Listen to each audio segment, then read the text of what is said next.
the National Treasury and Control of Budget. We now have a good view of the report before us, and we are now ready to listen to the responses of the Governor of Kwale. We will do a few preliminary things that we had deferred, and we'll start with a word of prayer. I will ask Senator Cherargei to lead us in prayer. Wacha ndaomba na Kiswahili. Ombi. Ewe Mwenyezi Mungu, tuakusihi ututazame kwa neema nyingi na baraka sisi watumishi wako ambao umeridhika kutuita kwa nyadhifa za uongozi katika jamhuri hii yetu.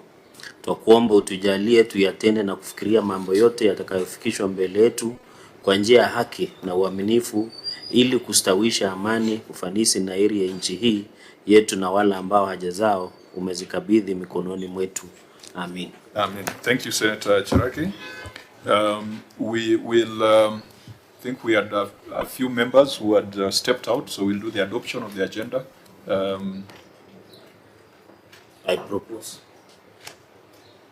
No, I'll lead another senator to step into second. Okay. But I think it is deemed to be adopted. Yes. Now that the other senators have gone into the other subcommittee. We go on record, just introduction of the team present, starting with the senators present. Senator Cherargei. Through the chair, Cherargei Kiprotich is my name, Senator of the Republic of Kenya, representing the great people of Nandi County 029, and a ranking member of this committee. I think I've been here for 8 years. I think I'm now ranking. Thank you, Chair. Yield back. Karibu. Senator.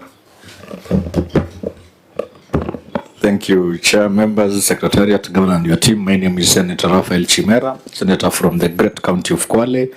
I am a friend to this committee. Governor and your team, welcome to the Senate. And I am Moses Otieno Kajwang. I am the Senator from Homa Bay County. I chair this committee. And just in the nick of time, the chief injector has just arrived. Please go on record, Senator Sifuna. Thank you, Chair. Good morning, Governor and the team from Kwale. My name is Edwin Sifuna, Senator Nairobi. I'm a member of this committee. Karibu. Clerks supporting the committee. Good morning. My name is George Otieno, Committee Clerk. Ngunyi David, Committee Clerk. Annette Raila, Research Officer. Malcolm Goge, Legal Counsel. John Lekampule, Sergeant at Arms. Shalim Simbi, Hansard Officer. Chair, that's all from us. You are welcome. For purposes of efficiency, we have split our committee into two. There is a subcommittee considering another county because we wanted to do this concurrently. Otherwise, you may have had to wait up to later in the afternoon. So that's why a few members are not here. They are engaged in another committee meeting. Office of the Auditor General.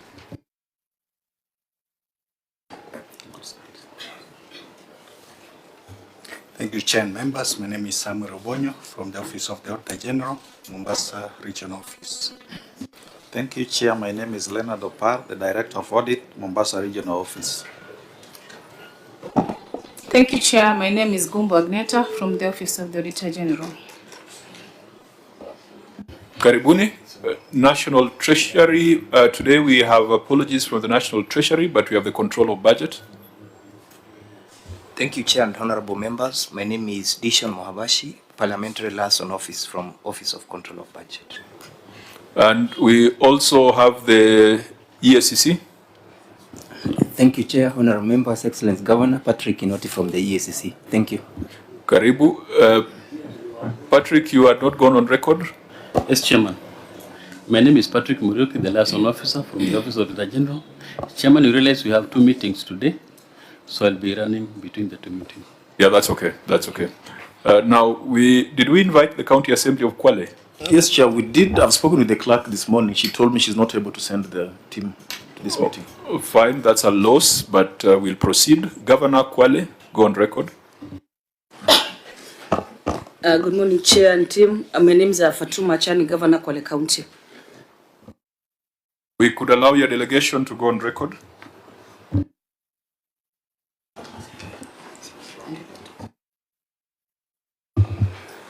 Good morning, Chair and members. My name is Sylvia Chidodo, County Secretary. Good morning, Chair and members. My name is CPA Bakari Hassan Sebe, CC member for Finance.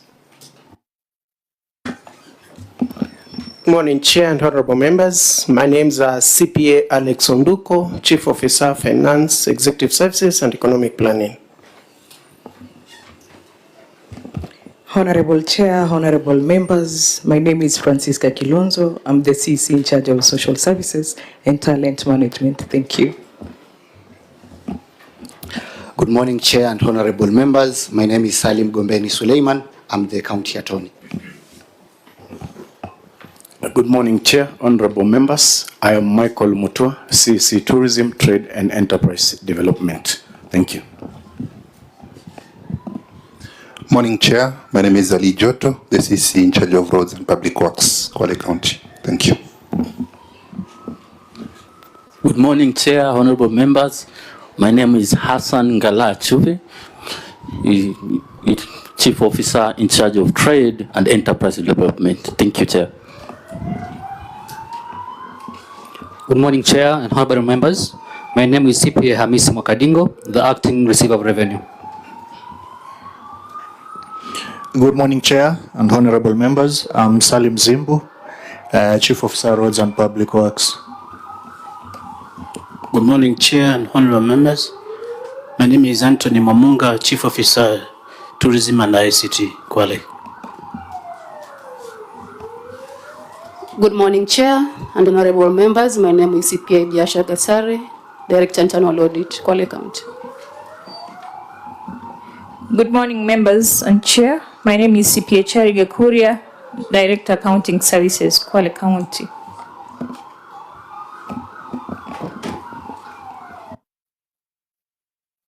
Chair. Okay, fine. So before we go to administration of oath, we had deferred the adoption of agenda so that we could get a seconder. So again, you may propose, Senator Chiragi. Yeah, I propose. On chair second. Thank you, Senator Sifuna. So we proceed to administration of oath.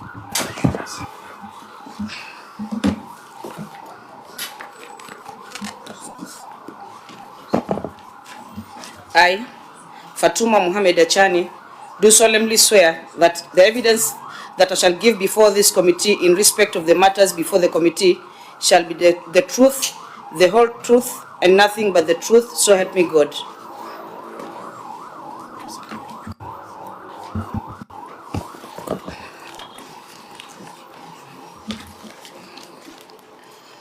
Mr. Chairman, sir, I hereby table the following documents before the committee: management responses and accompanying annexures on the report of the Auditor General on County Executive for the year 2024-2025, management responses and accompanying annexures on the report on the Auditor General on the receiver of revenue restatements for the County Executive for the financial year 2024-2025, management responses and accompanying annexures on the report of the Auditor General on the County Revenue Fund for the County Executive for the financial year 2024-2025. Auditor General, could you confirm that you have been able to review the documents and you are ready to prosecute? Thank you, Chair.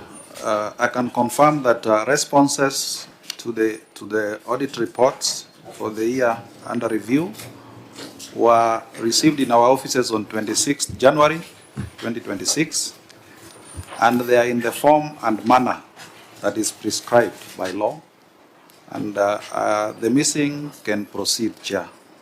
Clerk of the Senate? Yes, Chair, I do confirm that we received the responses on time.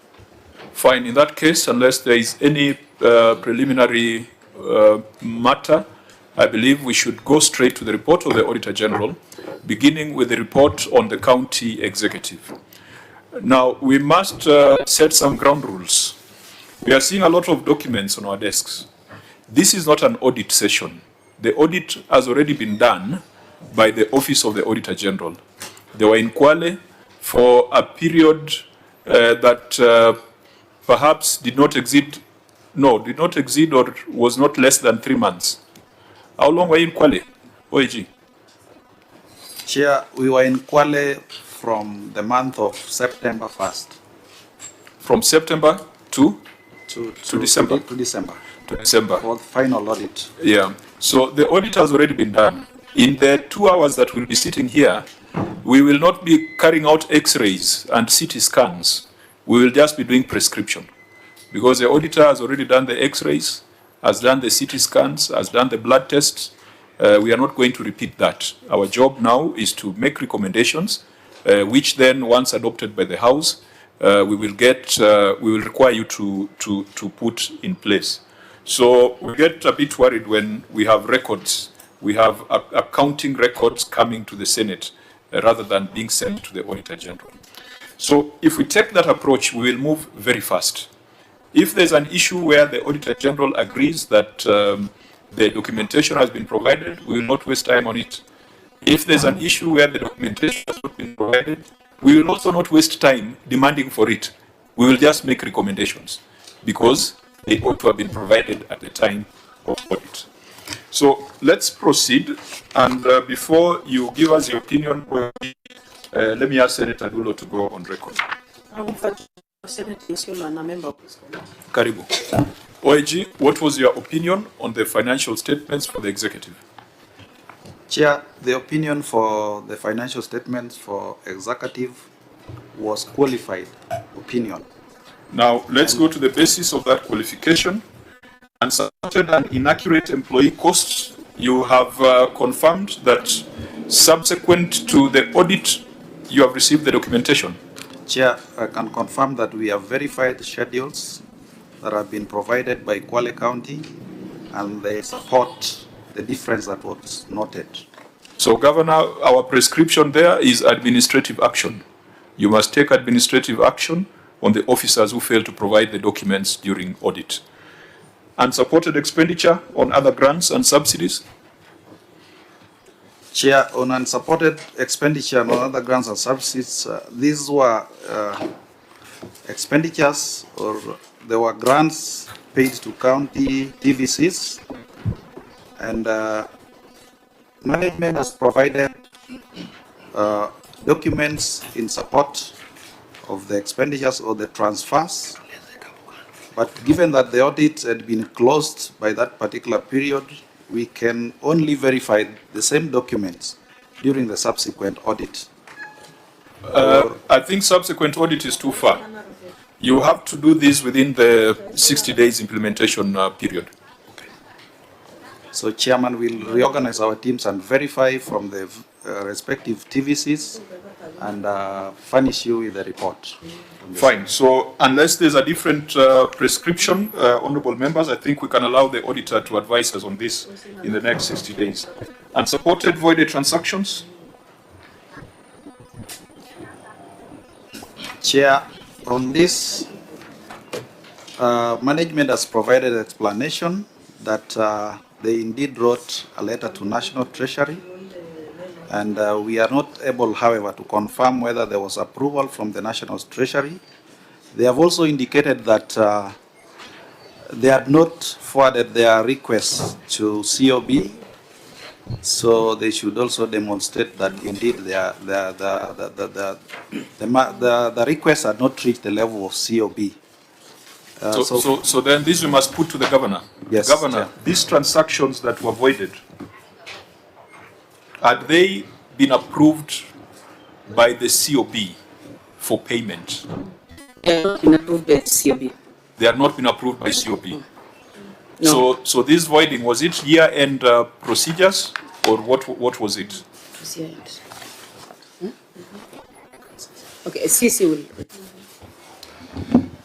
The voided transactions are not for the year end. They were done before end of the year, and they were necessitated by the shift by central bank from the previous system they were using to the T24 system. It was communicated to us that we do cancel all those transactions that had reached the internet banking level in the previous system, which we did.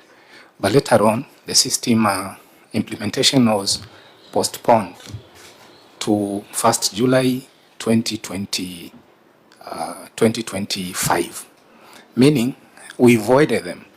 Then thereafter, the transactions were returned to the system and paid accordingly. But those ones that were voided never reached the control of budgets level. Control of budget, you're sitting here. We might want you to just liaise with the Auditor General and the entity to give us that assurance, because if they voided transactions that you had approved, that would be criminal. If it's for procedural reasons or bookkeeping reasons, then we understand the challenges in IFMIS. Controller? That is not a chair, but since the transaction, the requisition had not reached the level of control of budget, then in that case we may not have any. I just want you to confirm beyond reasonable doubt that they have not reached the control of budget, because it is now their word, and that their word must be confirmed by the COB that indeed whatever they voided, you had not granted any approval. That is noted. Honorable members, we can go to budget of allocation on trade and other payables. This one, I think, is still outstanding, so Auditor General will read your finding and then the Governor will respond.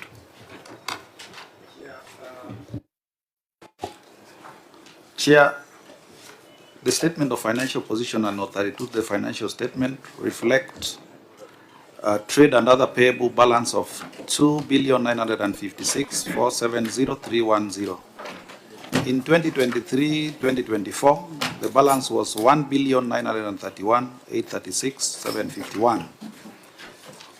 Review of approved budget and work plan for the year revealed that the county executive was granted approval to spend an amount of 2,515,659,360 in respect of trade and other payables from previous years, out of which an amount of Kenya shillings 926,145,109 and Kenya shillings 799,260,715 was paid during the year in respect to recurrent and development payables respectively.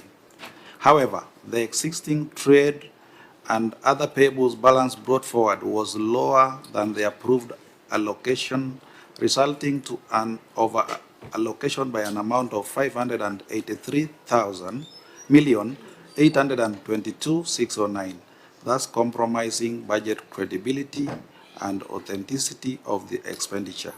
In the circumstances, the accuracy and regularity of the actual payments of 926,145,109 and 799,260,715 on recurrent and development payables respectively could not be confirmed. Governor, you may respond. The approved budget contains projects carried forward in form of commitments and pending bills uploaded in IFMIS vote book under economic item domestic payables from previous years.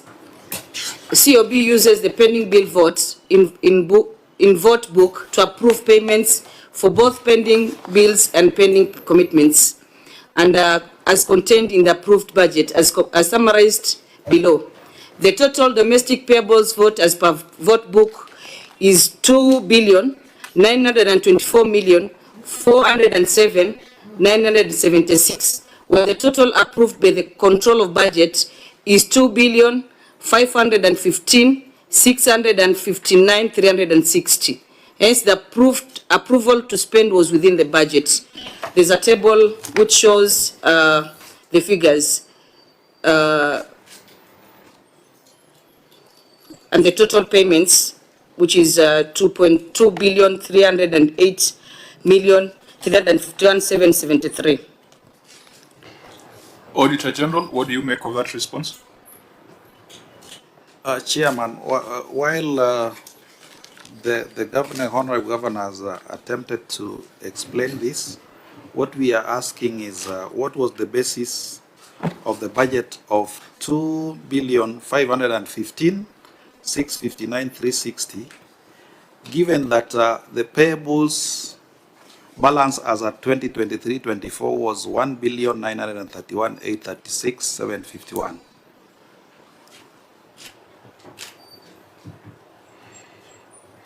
So, yeah, Governor? How do you address that? The chief will respond.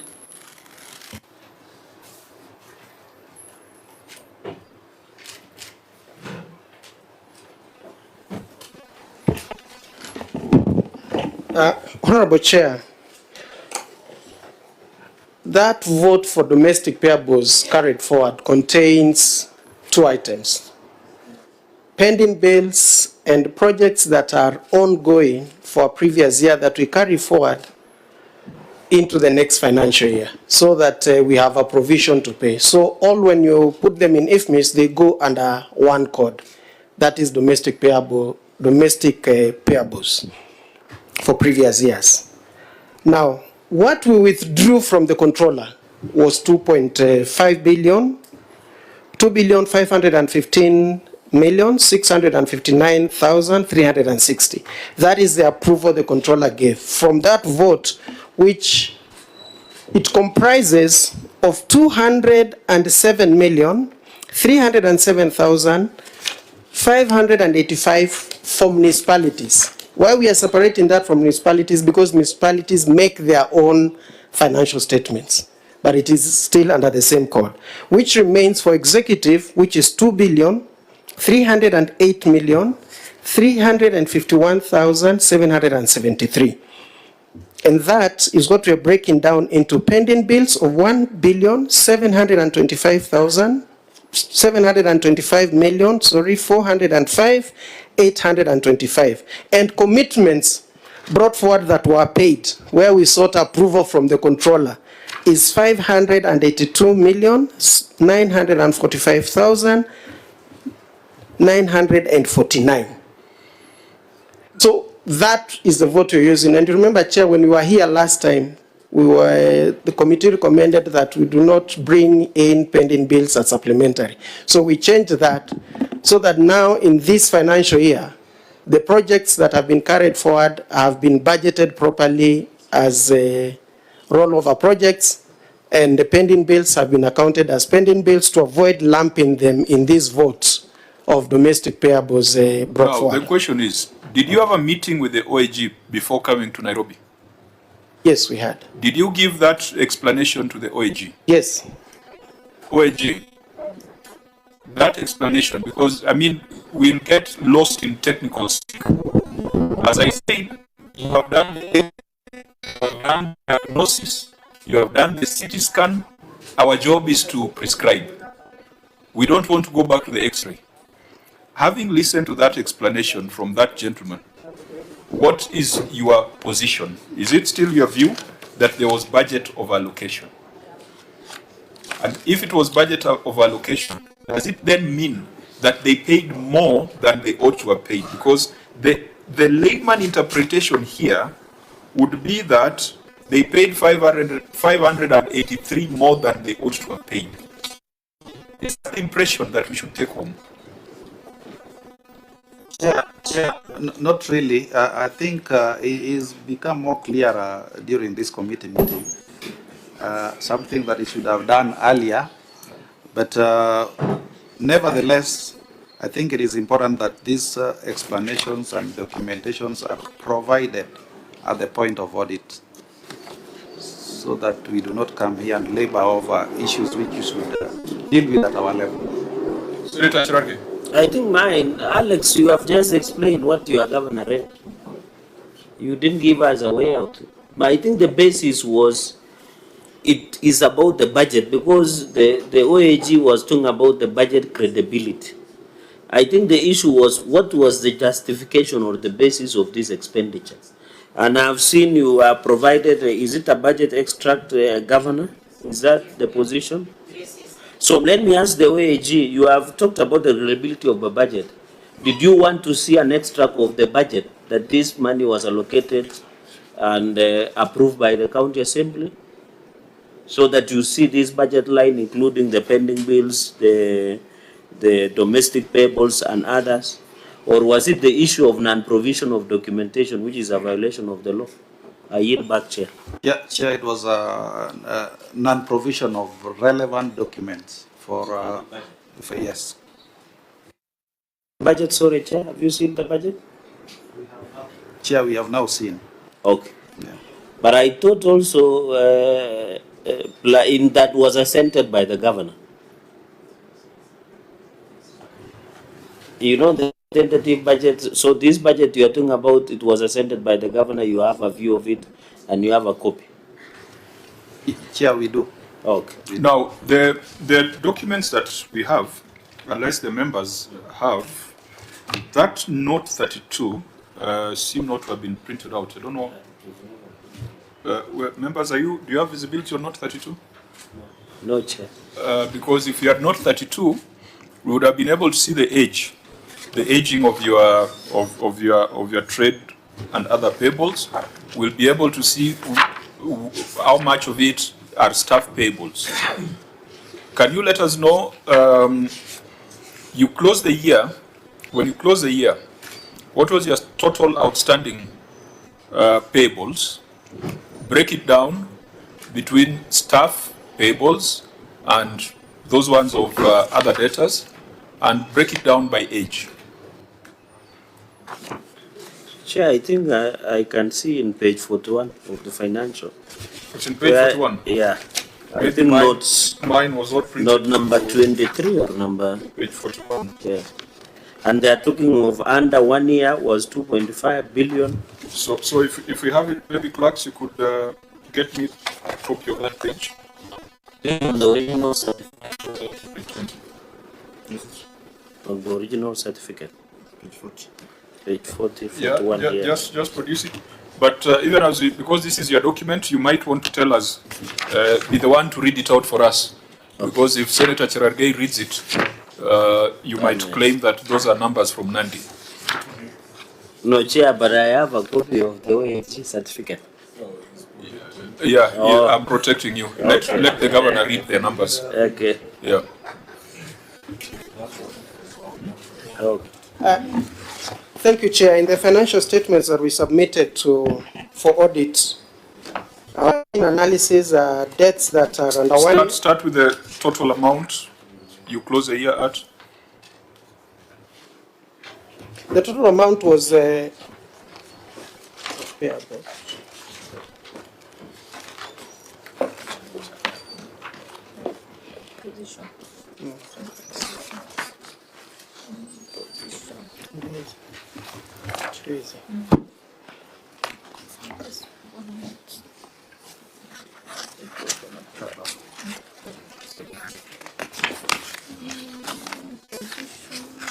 Because yesterday we saw a county with almost similar features. I think that was Kitui, having a pending bill of only 300 million. So we want to see how you compare. Chair, in the financial statements on statement of financial position, note number 32, our trade payables are 2,956,470,310. That is in the statement of financial position to the financial statements. How much of that is staff payables? There is no staff payables, zero. No staff payables? Yeah. So you are fully up to date. Statutory remittances? Yes. That one is at zero? It is at zero. OAG, you can confirm? Chair, we can confirm. Okay. So what's the age of this debt?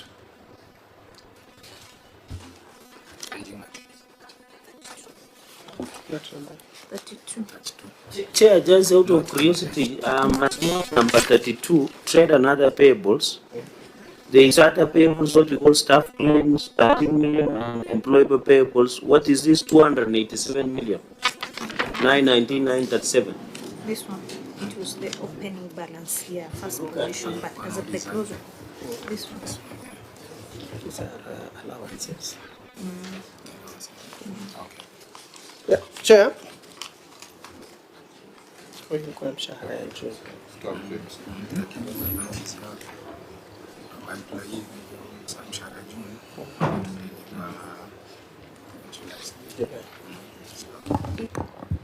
So you need to be careful.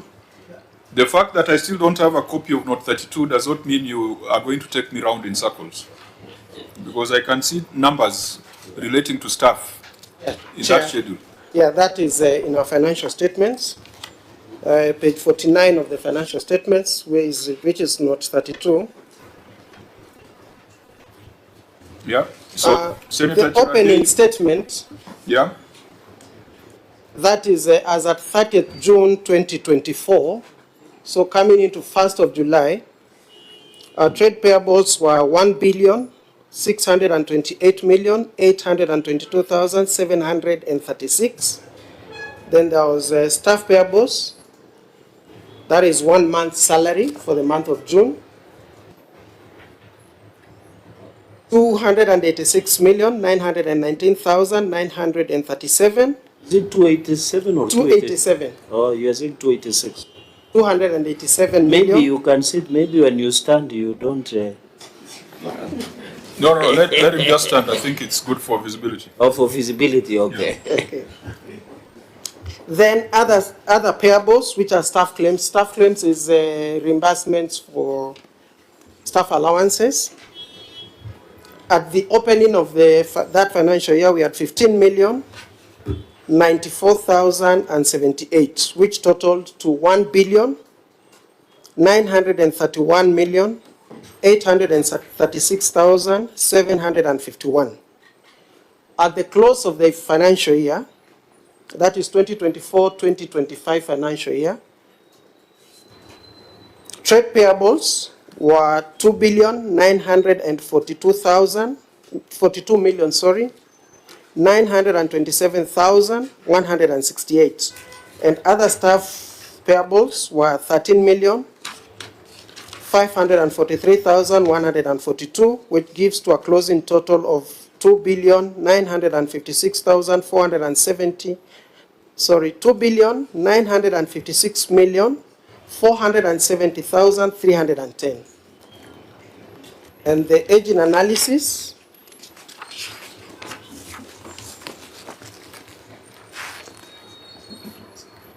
$2,683,947,837 were under 1 year, which is 91%.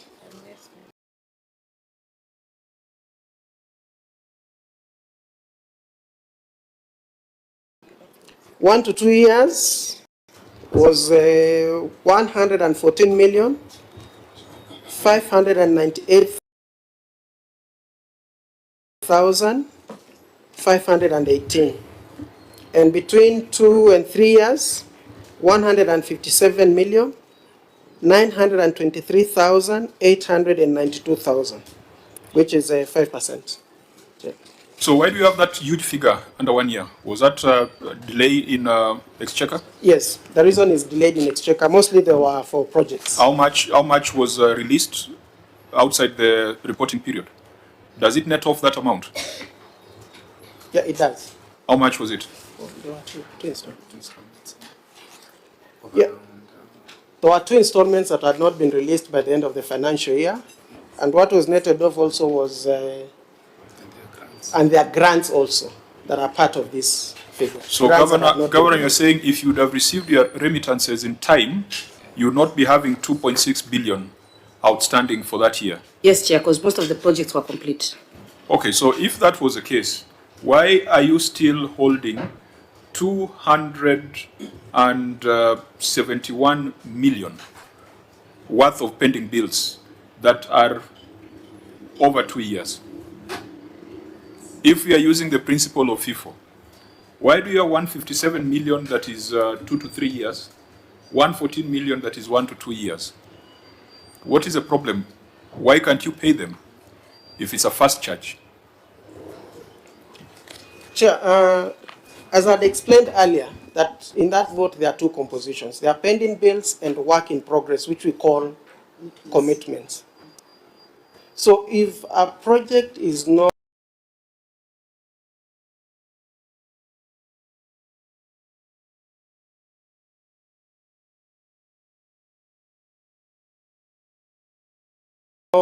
complete or has stalled for some reason, we may not be able to pay it. Does that explain the total 157 million 2 to 3 years?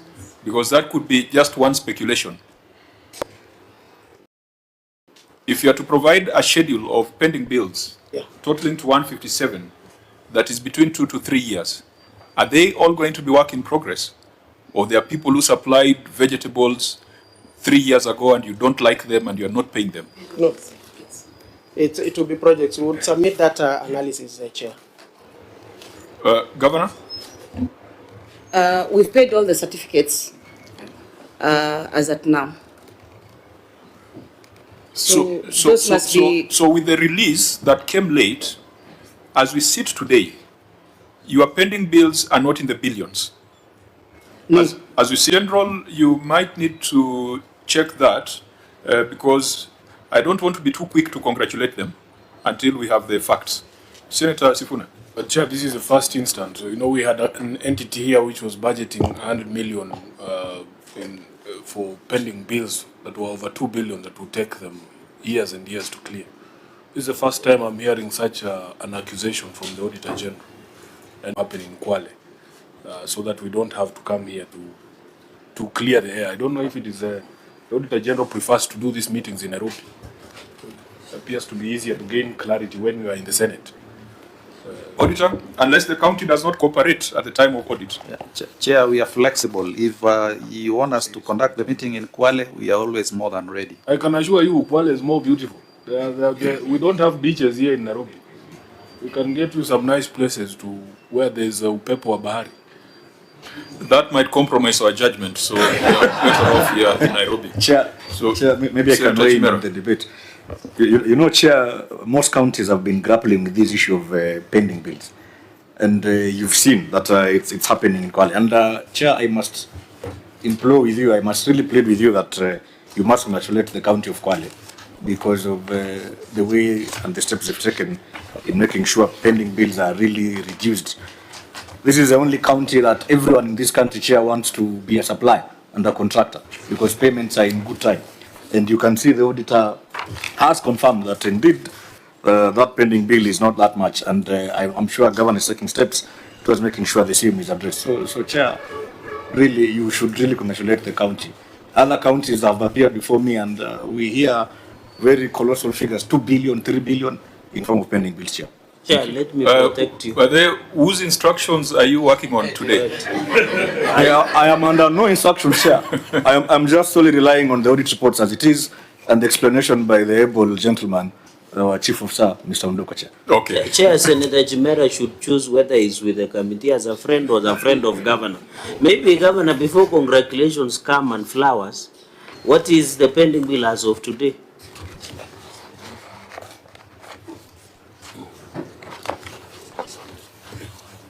What is the pending bill as of today through the Chair? 200 million.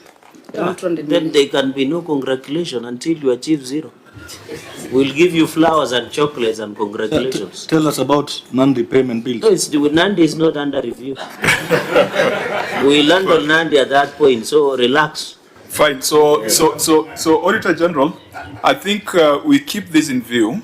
And during the implementation cycle, you give us an update to confirm whether what the governor has reported is true. If it is true, then if you give us that confirmation, we shall not hesitate to use Kwale as a model for the other counties. Because honestly speaking, there was a county here that had 4 billion in terms of pending bills. We have seen counties whose pending bills are 50% of their total revenues. And I think it is unsustainable and unacceptable. So, unfortunately, Senator Sifuna, this is not one of your ODM counties. So for you to say that your counties are doing well, even though I think there's the people on the ground are generally your people. It's just the leaders who might not subscribe. Absolutely, to your Chair. Absolutely. Yeah. Fine. So I think we keep that in view, but encourage, please do not let this run away as it has done in other counties. Let's go to unresolved prior year audit matters.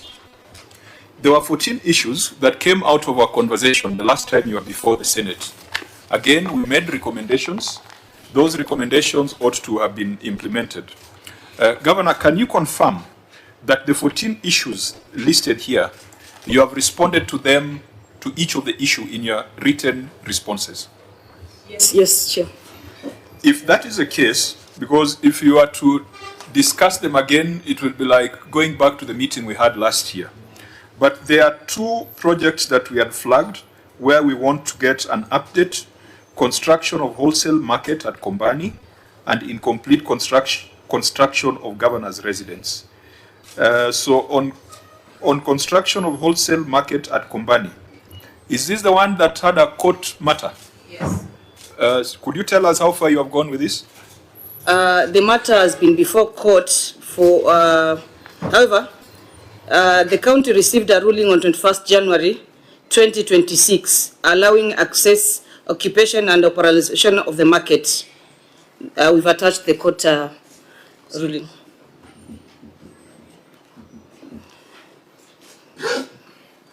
No, Governor, I'm trying to follow where your annexures are.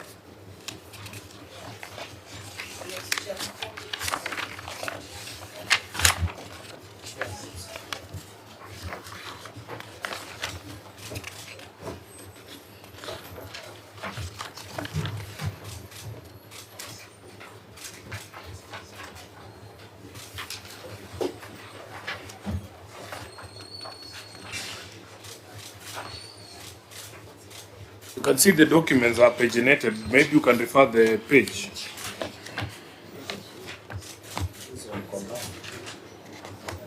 Yeah, because the placeholders are not labeled.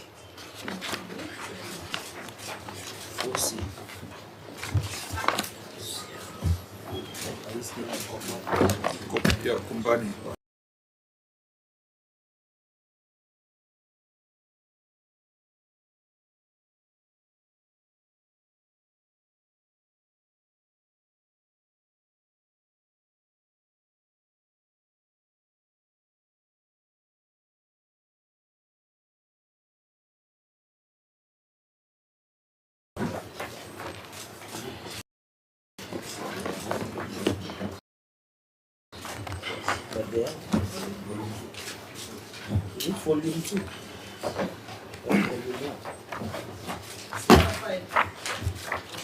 Which volume?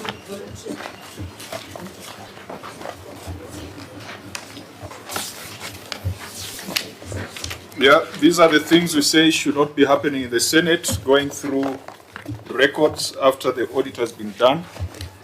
It's Annex 327. 3? Annex 4C starts from 376. So, which page? Okay. So, just take us through that, Governor. What is this letter about? The county attorney is here. He will respond. County attorney?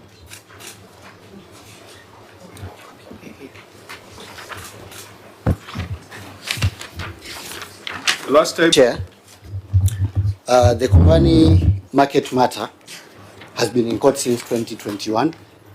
There were some injunction orders against the county government.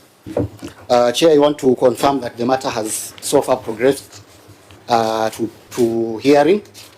The contractor, who's the plaintiff in the matter, cleared their testimonies. It went to the defendant's side.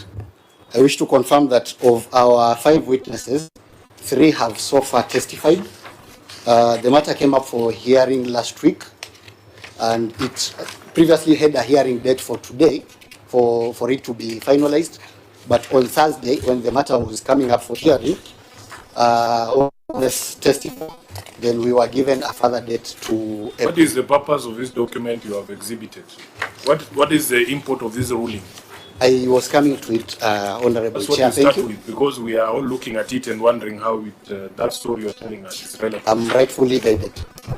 In the pendency of the suit, Chair, we filed an application for us to be allowed access to the market because there were injunction orders against the county government and there were some cases of vandalism.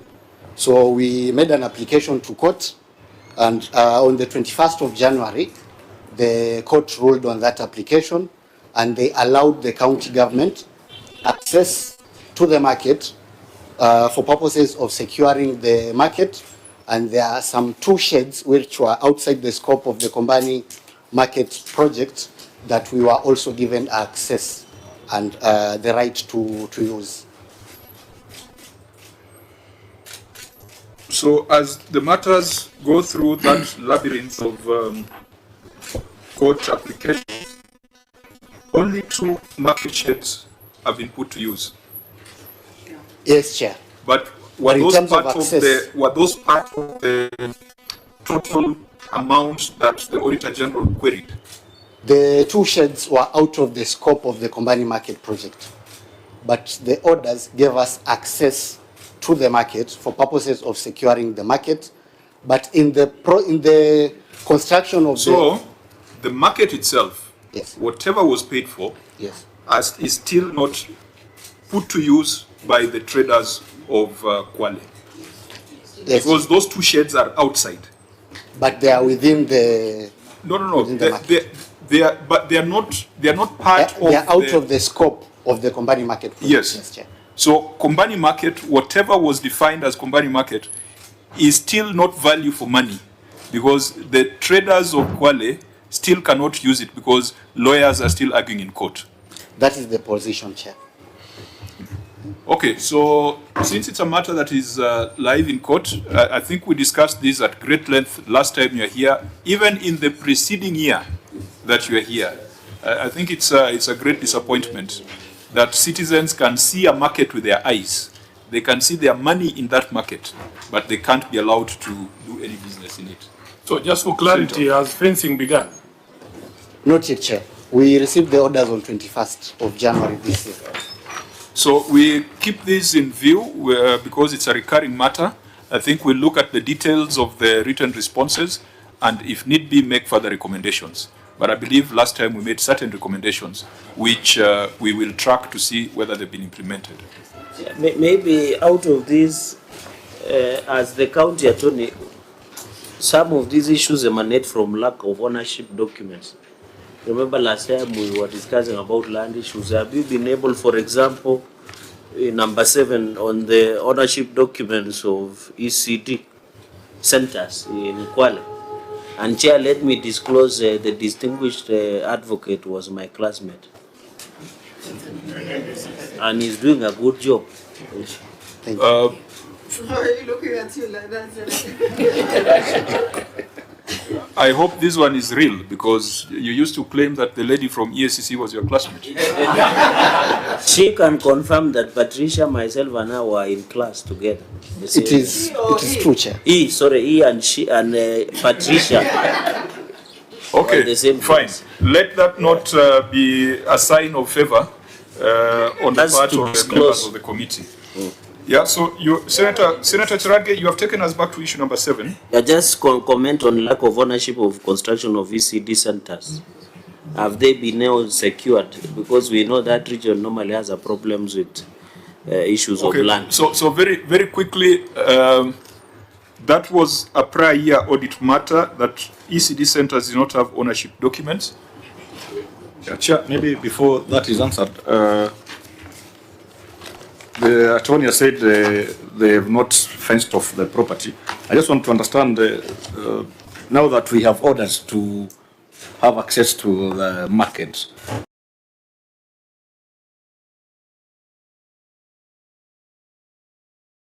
has the county, perhaps, I want to believe that would be done or is being done.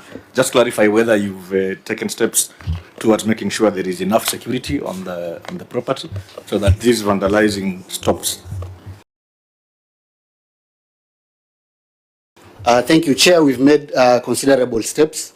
We've had several meetings at the market with the traders, with the community, and I want to confirm that we have made arrangements with the Kenya Police Service at Kombani AP Post. We have our county enforcement officers also on the market. So currently the market, in terms of security, it is secured. Could you, just for memory, how much was the contract for Kombani?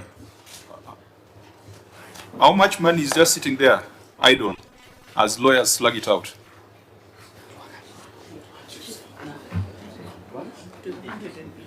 $118 million, Chair. 118 million. Okay. Lack of ownership documents for construction of ECD. I think it's easier for you to read your written response because I can see you have addressed it there. Chair, the county government has engaged a consultant to undertake the subdivision and transfer process of land to the county government of Kwale. Attached are copies of the tender notice and notification of award for consultancy services for preparation of public land registration. The attachment is at Annex 4B. Okay. Governor, incomplete construction of governor's residence. Again, we spent quite a lot of time on this at our last meeting. Please respond. Give us a status update. Thank you, Chair. The matter is still under active arbitration. The status is that, unfortunately, after the demise of the advocates for the contractor, they haven't appointed alternative counsel, so the matter of arbitrator. However, on the part of the county government, Chair, I wish to confirm that the county government has set aside a budget for the completion in the event that the matter is concluded in good time.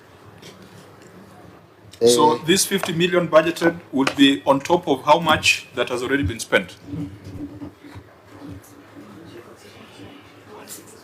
160 million, Chair. So these residents would be 210 million when you exclude the legal costs, because those legal fees are related to the project. 210 million. Yes, Chair. Yeah, sorry, we were with the committee then led by Senator Governor Chila Yeko. I don't know whether Dulo you were with us in April 2022 when we visited Kwale. Although the residence looks palatial and is very elaborate, for us who have built 210 million, looks, that's a lot of money on a residence. Yeah, I think 210 is a lot for that residence because I visited there. We access, I agree, at that time it was in desolate, so I don't know, maybe the AG will tell us whether the contractor is on site. But 210 million is too much. I know at our last meeting we discussed it extensively with a lot of dramatic effect, and I think it even caught the attention of the public. The question would be, when counties have started projects that have gone above the threshold that the Senate had approved. We were here with Bungoma County. They were able to demonstrate that their governor's residence, they've capped it at 40 million. And the deputy governor's residence has been capped at 35 million, in line with the Senate recommendation. So I think we must agree as senators on what to do with these counties that started earlier before we had put in those ceilings, and the costs keep escalating.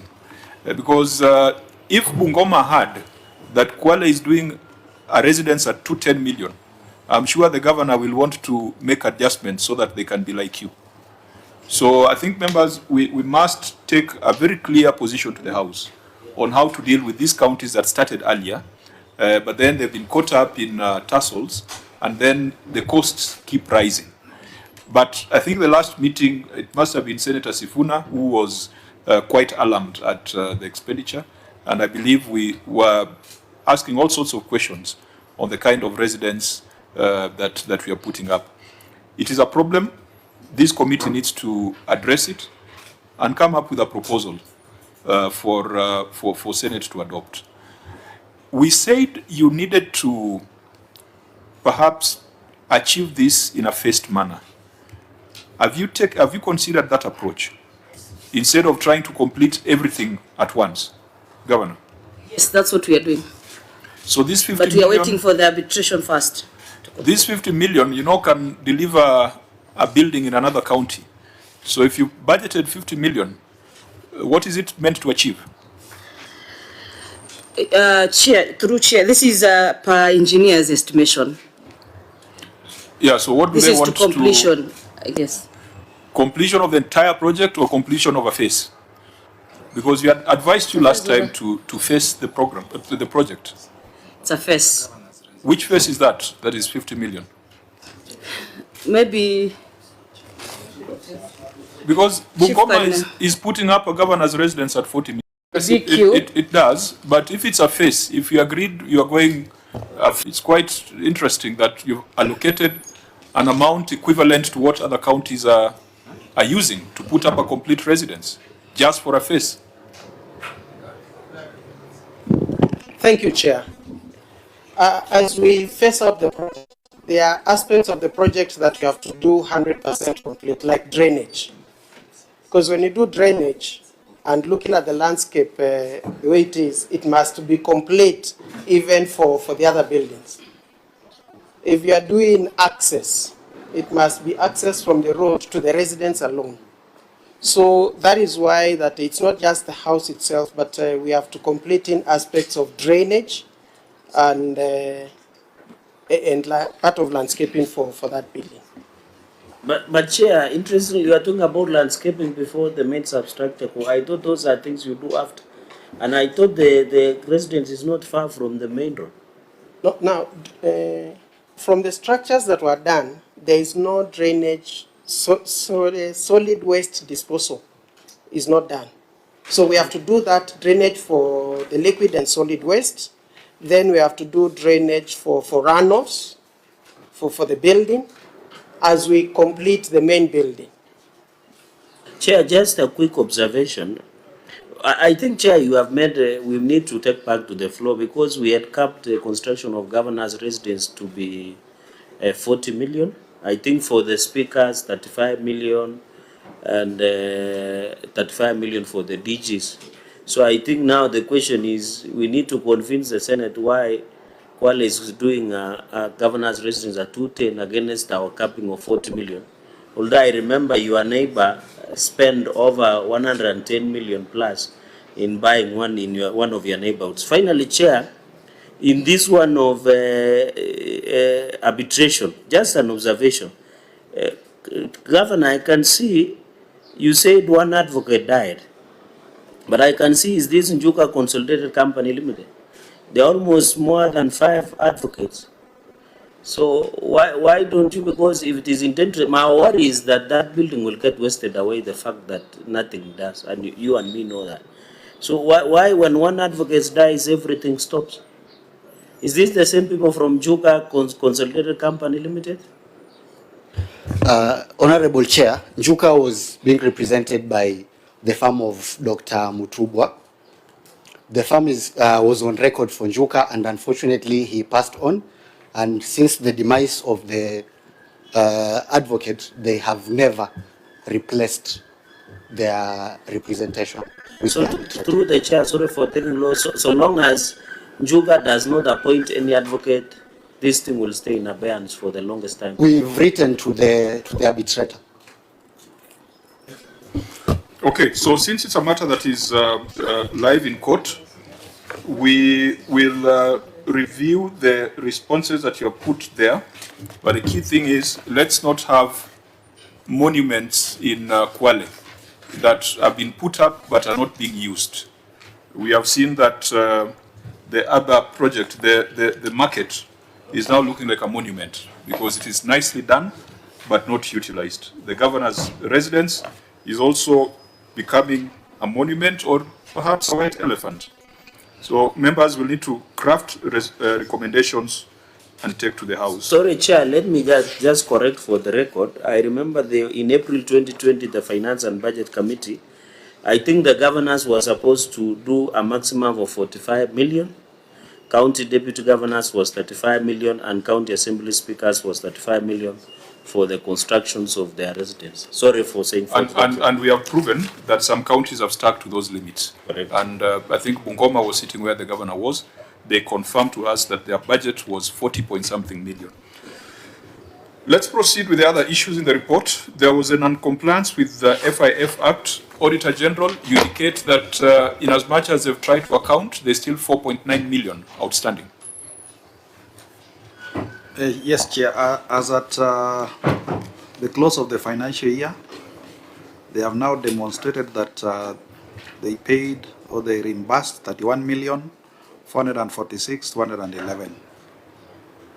But the amount in question was 36,114,817, which they have also indicated that they reimbursed subsequently in the year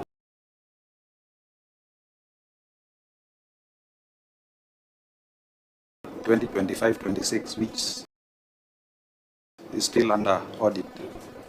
Governor, is that the position?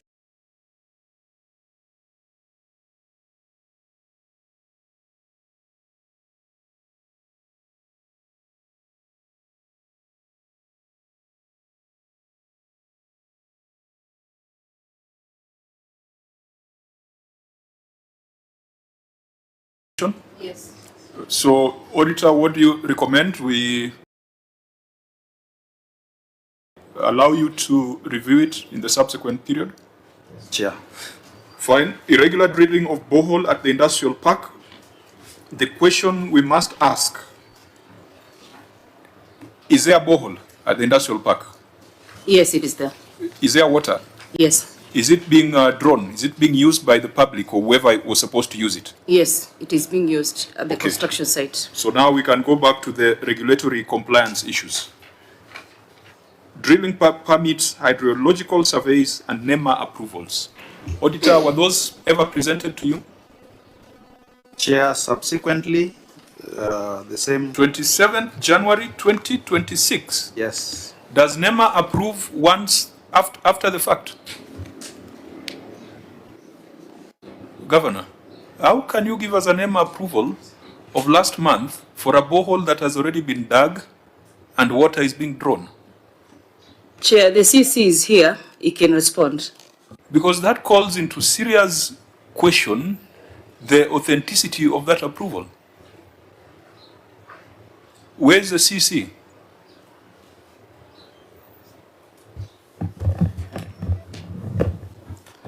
Thank you, Chair.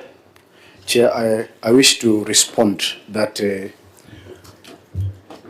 when the industrial park construction began, one of the challenges that was faced there was the availability of water.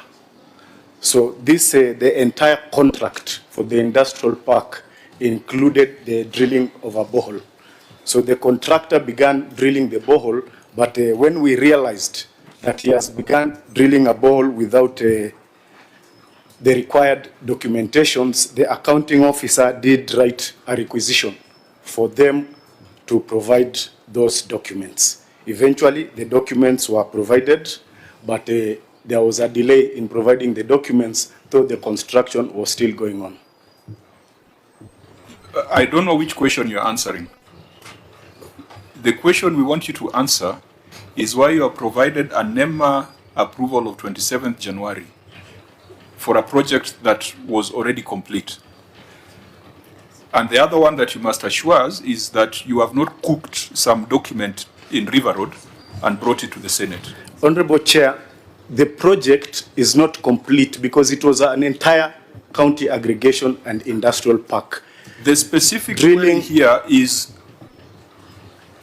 NEMA approval for the borehole. Now, Auditor General, is it your contention that that borehole, that specific one, required NEMA approval, or is it the entire project that required NEMA approval? Chair, before you do a borehole,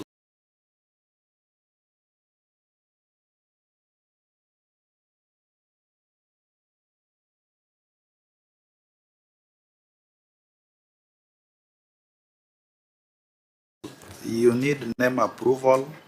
You also need permit from Water Resource Authority. So, the two documents. Is it before or after you have done it? Before.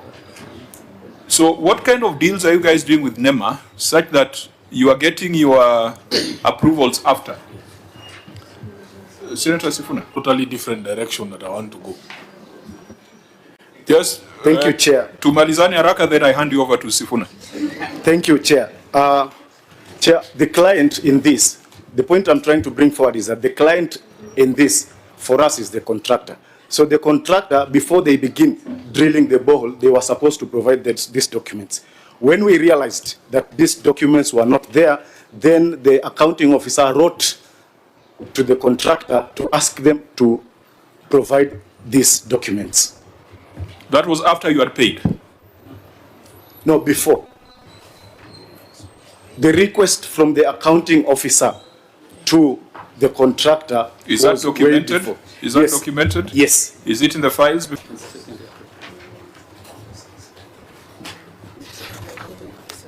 Where is that correspondence by the accounting officer to the contractor?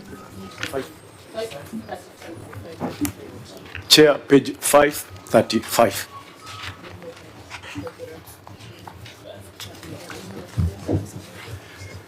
Chair, the letter is dated 15th of April, 2024.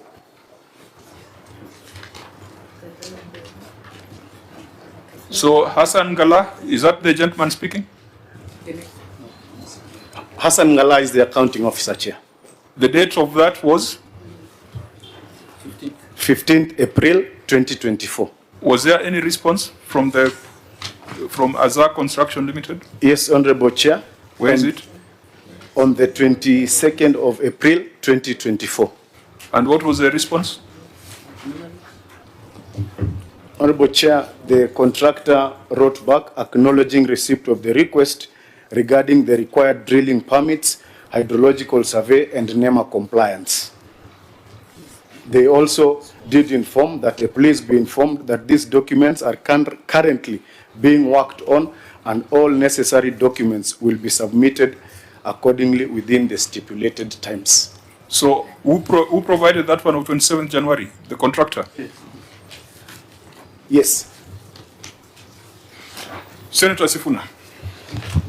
Chair, first of all, I want the entity, the county government of Kwale, and all county governments or entities who appear before this committee, not to fall into this perception that Sifuna is somehow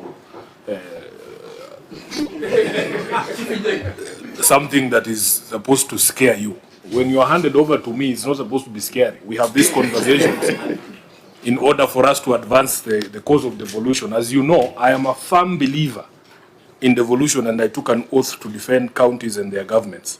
My problem, Chair, is with these water agencies established under the Water Act, which have no business being in the water regulation functions. Because water is a devolved function. You are telling a county government that before they drill a borehole, they have to go to, what is this Warma thing? Yeah, it's absolutely ridiculous. And this is the conversation that some of us want to have, that all the functions that are devolved be devolved. And we have no business having national government institutions overseeing devolved functions. And when we get the new dispensation, I want to assure you, the people of Kwale, these are some of the things we are going to do. In the next 18 months, in the next 18 months, Which one? in the next 18 months, when we kick out the current administration, some of these things. I think, Chair, we agreed yesterday that this committee, we should retreat to the audit under review. We are discussing not the in audit under politics review. of 2027. Sifuna, prepare yourself out there, not here. I was born prepared. What I'm saying is this. This conversation, members, it's approaching 1 o'clock. Just let me conclude. Yes. This conversation should not be seen in the lenses of politics. You took the same oath that I took, Senator Cherargei. You should also tell us if you believe that we should have these water agencies there. We signed a document between you and us to devolve all functions. We have 1 month to go. These are the conversations we should be having. There's nothing wrong with that. Can I say something about issues of devolve? And because I think the best, while I agree with Sifuna, I know the problem is Chairman incited you and you walked in. So what I'm just saying is very simple. These are issues the governor through the annual summit can be escalated at that level. Say that, I agree water is devolved and devolution should be protected. But in as much as that should be done, these are issues you can escalate at the summit that you normally have as governors and at technical level, intergovernmental technical. No, I'm not saying Senator should not speak. You can speak, but you know what to do. Maybe I can assist where you feel you are inadequate.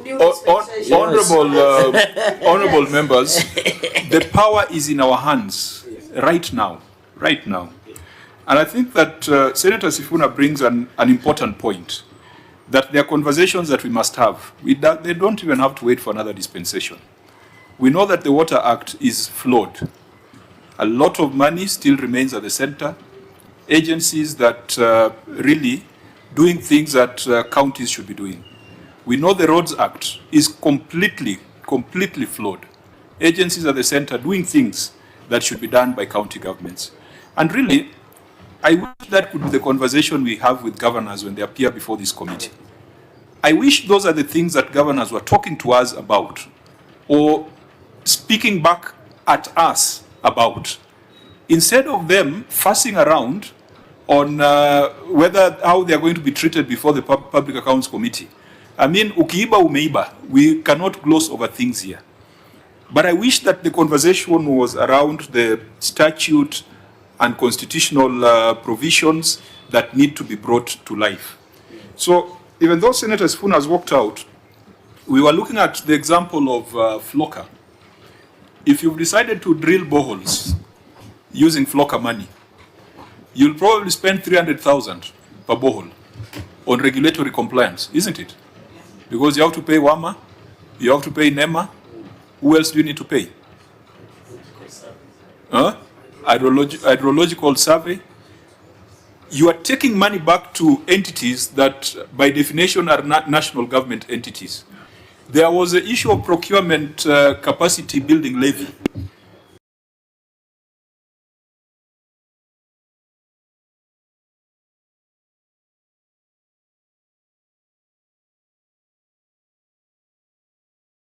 Which has not been cited here. I wonder whether Kwale is paying that, because other counties have demonstrated how difficult it is to pay it. That 0.0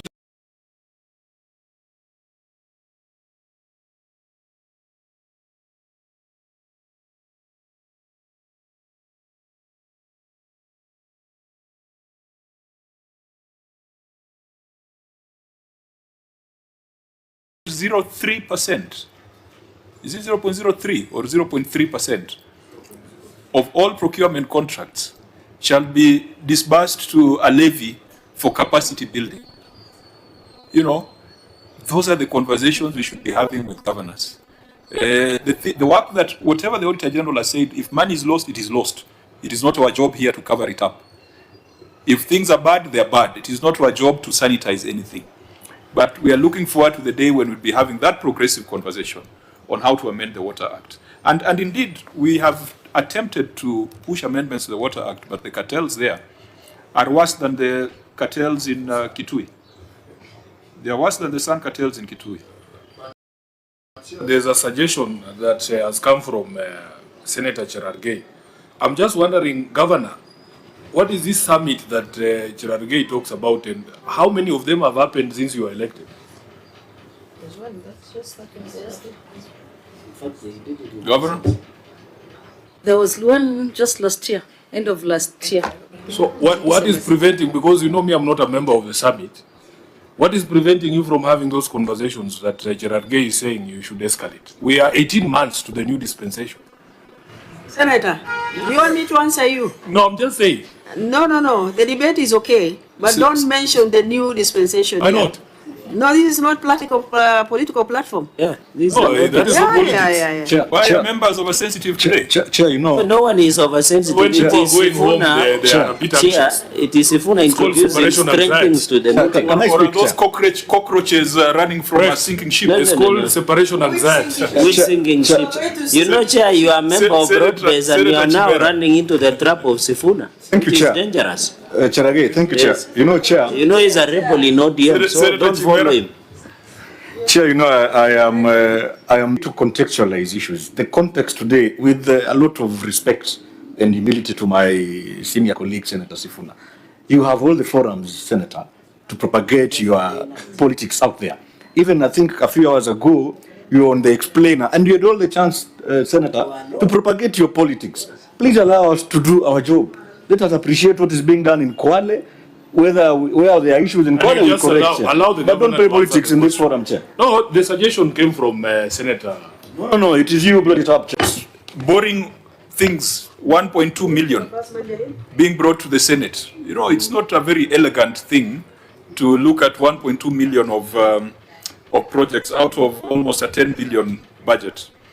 But Senator Sifuna, for your comfort, the summits are like the Nyota event.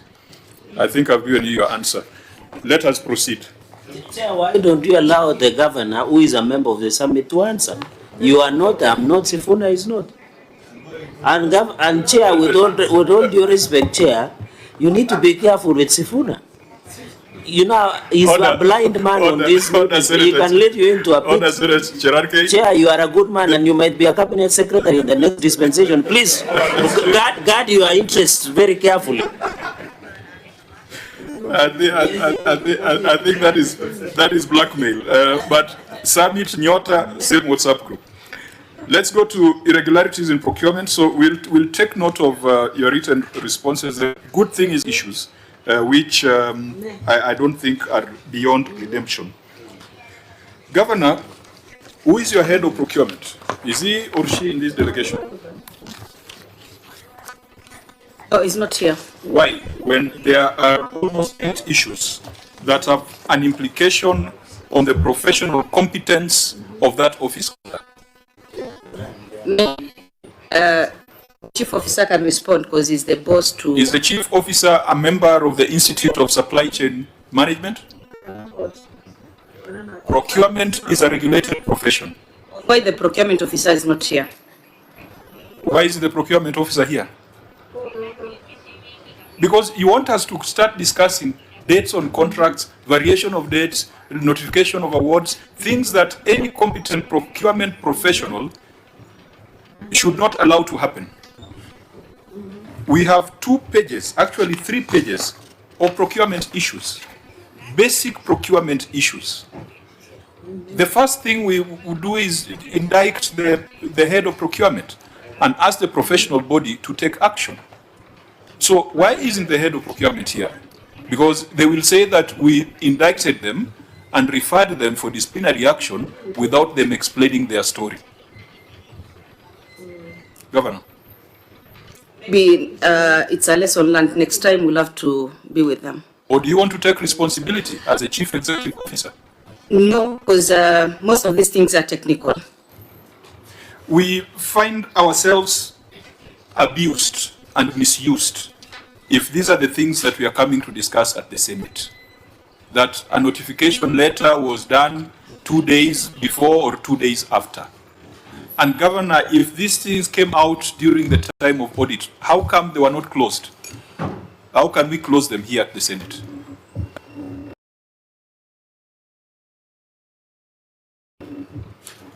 I instructed my team to visit the auditors to close the issues, and most of them I think have been settled. Auditor, because I'm not going to waste time.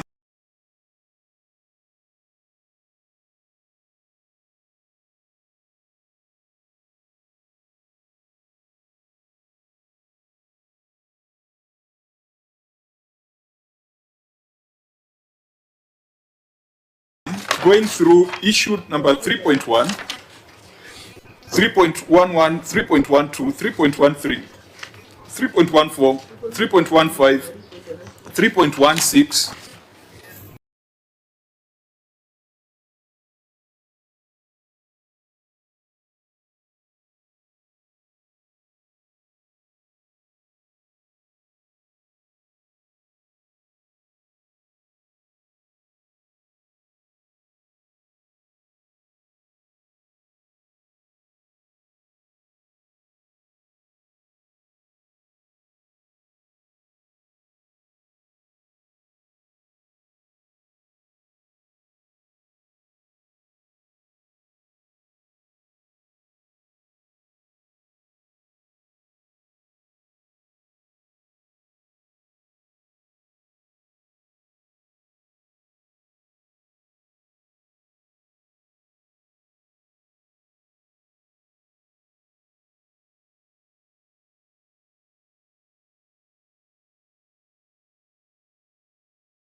Was the variation done before the expiry of 12 months as cited by the Auditor General? It's a yes or a no? Chair, the variation was on the measured quantities. You know, like not the total, not the contract sum. The variation was on the measured quantities as the works was progressing. Not the total, not the contract sum. The variation was on the measured quantities as the works was progressing. So what are you saying in English? What I'm saying is that during construction of that particular road, there are those elements of works that are professional, that are subject to remeasurements once payment is due. So during remeasurements, you will get that there are quantities which are slightly higher than what is quoted in the bills of quantities, but still there are quantities which are lower. So that is what went on, and we have provided. So you are arguing that Section 139(3) of the Public Procurement and Asset Disposal Act does not apply to those kind of fluctuations? Chair, my argument is that the Section 139, Part 3, is relating to the contract price. Auditor General?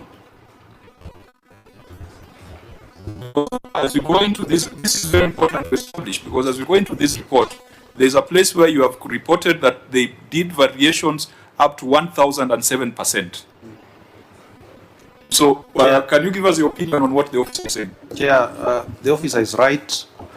Variation is on the contract price, but as I indicated earlier, it is important that we keep guard as the officers do implementation of these projects, not to probably overvary certain elements of the projects, because when they are doing the big lot of quantities, they are very specific on what the bill, the quantification as per the bills. Then when we get to the ground, as we do verification, we realize that there are certain items which are now probably overbilled or overvaried, and we want to keep management in check to ensure that even as they carry out these projects, they don't vary certain sections or elements of the projects at the detriment probably of other critical. So your submission is on prudence. Prudence. But lawfulness. What they did passes the test. They're still on course, yes. Okay. It passes the test, yes, Coach.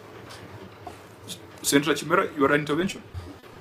No, Chair, I'm just thinking, you know, Section 139(3) of the Public Procurement and Asset Disposal Act 2015, seemingly there's nothing to vary the contract.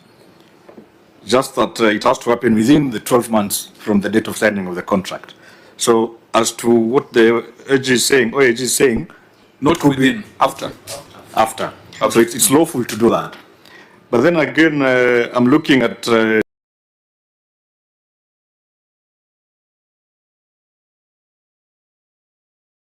situations whereby a contract is entered into.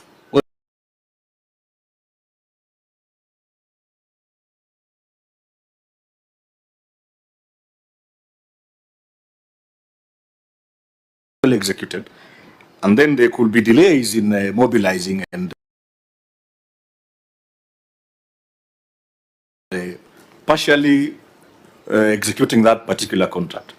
Then that means the entity procuring is at liberty then again to vary this outside the scope within which is provided under law.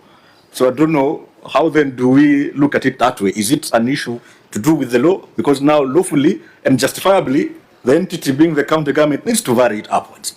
But then again, the timing is an issue. So perhaps there has to be a conversation around that area, Chair, so that this doesn't really repeatedly becomes an audit query in many issues, yet it is a mischief in the law, Chair. Thank you. Fine. So, Chair, my only concern was that's it. Chairman, yes. So, as we cite the head of procurement for professional negligence, is this one of the issues that we can attach? Or in your view, this one was done lawfully? Yeah, what we are trying to say is that you find there are certain projects probably stalling, and the reason is they tend to spend or vary certain elements of detriment of the main element of the project. Probably if they were doing a road, now they say maybe they give so much money on a bridge or something, an element of the project. And at the tail end, you realize that the project may not be completed because so much money has been spent in the initial stages on areas which are probably not critical and not aligned to the bill of quantities. This is what we are trying to keep guard of. Fine. Let's proceed to Vinuni Tiwi Sokoni Road. Is this complete for 226 million, Governor? Yes, it's complete and in use. And in use? Yes, we've attached photos of the same. Again, there is a question of variation. Auditor General, do you stand with the observation, or an entity has been able to demonstrate that they were compliant? You again cited section 139(3) of the Act. Yeah, here there was a real variation. There was a real variation? Yes. Read this. Let me read the response. No, if we read the responses... Let me give opportunity to the CC We'll to leave this respond. room at 6. Let the CC respond. Yes, CC? Chair, the amount in question was 24 million, which amounts to 15%. But that amount was only included in the bills of quantities. But it was not wholly spent as a variation. What happened is that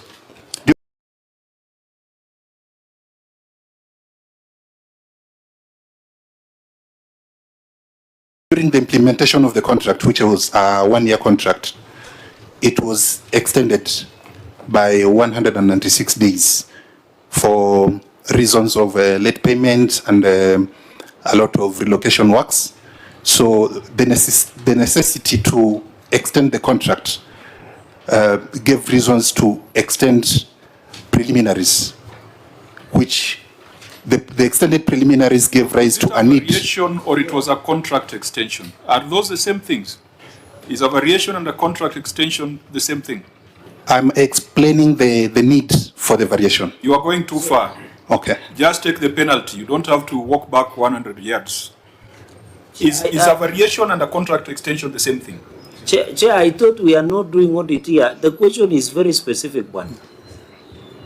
Sukari imeanza kwenda chini. Yeah, so tell us so that we know whether section 139(3) applied to this or not.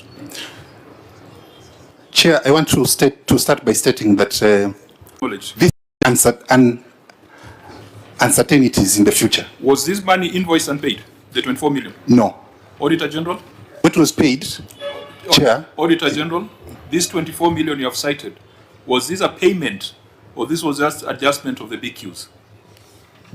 Chair, within the bill of quantities, 24 million 368,412, being 15% of quoted measures works. What we are saying is, why do you do variation at the stage of that preliminary stage?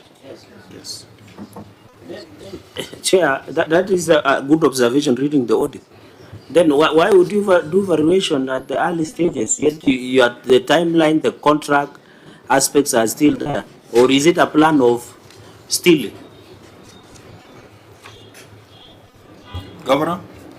Chair, it might look like a plan of stealing, but the actual position is that it is not, because the amount was. Maybe, yes. Do you know the law?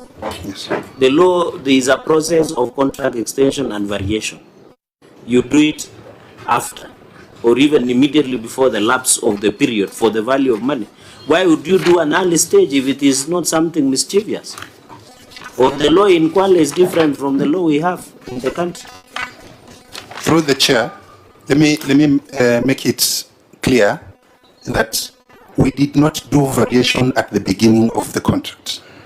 What was there and what the auditor correctly picked is that there is an amount of 24 million, which is 15% of the contract, that was placed there in the unlikely event, or in the likely event that something unforeseeable happens that causes the contract to go beyond 12 months. No, Governor, we are not doing, I made it very, very clear that we are not doing the audit today. The audit has already been done. The Auditor General has given us a report. Your officer had an opportunity to explain these things to the Auditor General when he was in the county. This is not going to be the forum for doing that kind of conversation. If the Auditor General still maintains his position, we shall proceed recommendations. And our recommendations will not be far from the suspicion that Senator Cherargei is alluding to, that these could be clever ways of looting public resources. Chair, I can imagine in every contract in this country, not national accounting, they will be putting money in a likely unforeseeable event. You know, this is like the case of accounting, that when they appeared here, they told us that the original documents had gone with the water, but they had photocopies. And they're not prepared for the emergency. So my brother, be very careful. If that is a tradition, it should stop. And I wish, Chair, we need to, the head of procurement, even if he's not here in absentia, these are irregularities of procurement. They must be surcharged to the relevant professional body. I think these are issues of professional negligence, because about 8 issues where perhaps what you would consider to be small issues of procurement, but to the public they are not small. If they keep recurring, then you've got a systemic problem in your procurement function. And Chair, maybe now my classmate Governor, because I think in all these procurement processes, there's always a professional opinion. Yeah. And the professional opinion is done by the head of procurement. Yes. So that's the person. Yes. If all these things are happening with their professional opinion, under their watch, we must go to the section of the law that allows this committee to even recommend that a public officer is not fit to hold public office. Because you can't have 8 issues relating to one docket report. So I think, honorable members, we shall craft a recommendation. Maybe, Chair, as we finish, maybe in these evaluation committees, tender committees, now that the county attorney is there, what is their role in all these processes? They should also be part of the consultation so that they can guide. Do you normally guide them? Maybe under 30 seconds through the chair? Or the head of procurement never consults you? After this audit, I noticed that the county attorney's office is not involved. So I've given instructions that before any tender is given, it has to pass through the county attorney's office. The documents have to pass through the county attorney's office. Fine, that will cure the future, but it does not cure the problems in this report.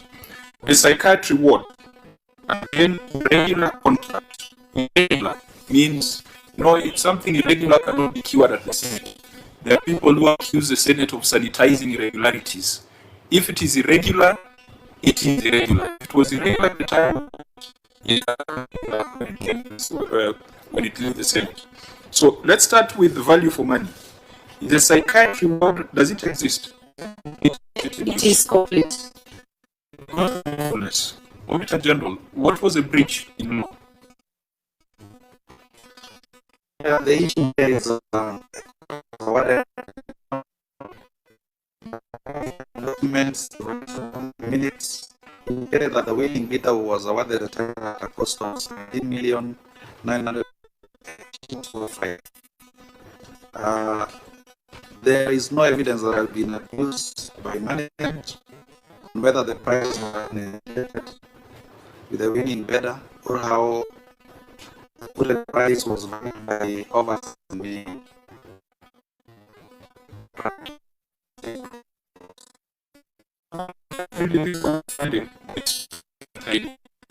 Can you explain to us how a 10 million tender came to be 17 million? The tender was for 17 million, but the project was done in phases. The first phase was 10 million, the second phase was 7.7 million. And when awarding to the contractor, this was communicated. They said us that the contractor was informed. So you disagree with the finding, with the observation of the Auditor General? Yes. Auditor General? Chair, this has never been brought to our attention. If it is new information, as the governor has responded, maybe they should bring on board the relevant documents in support of that position so that we can review and appraise ourselves. Remember, there is no other audit. You already did the audit. And there is no other opportunity for document review. So, Governor, whatever you are basing on to support your assertion, is files. Where is it? Page? Volume and page?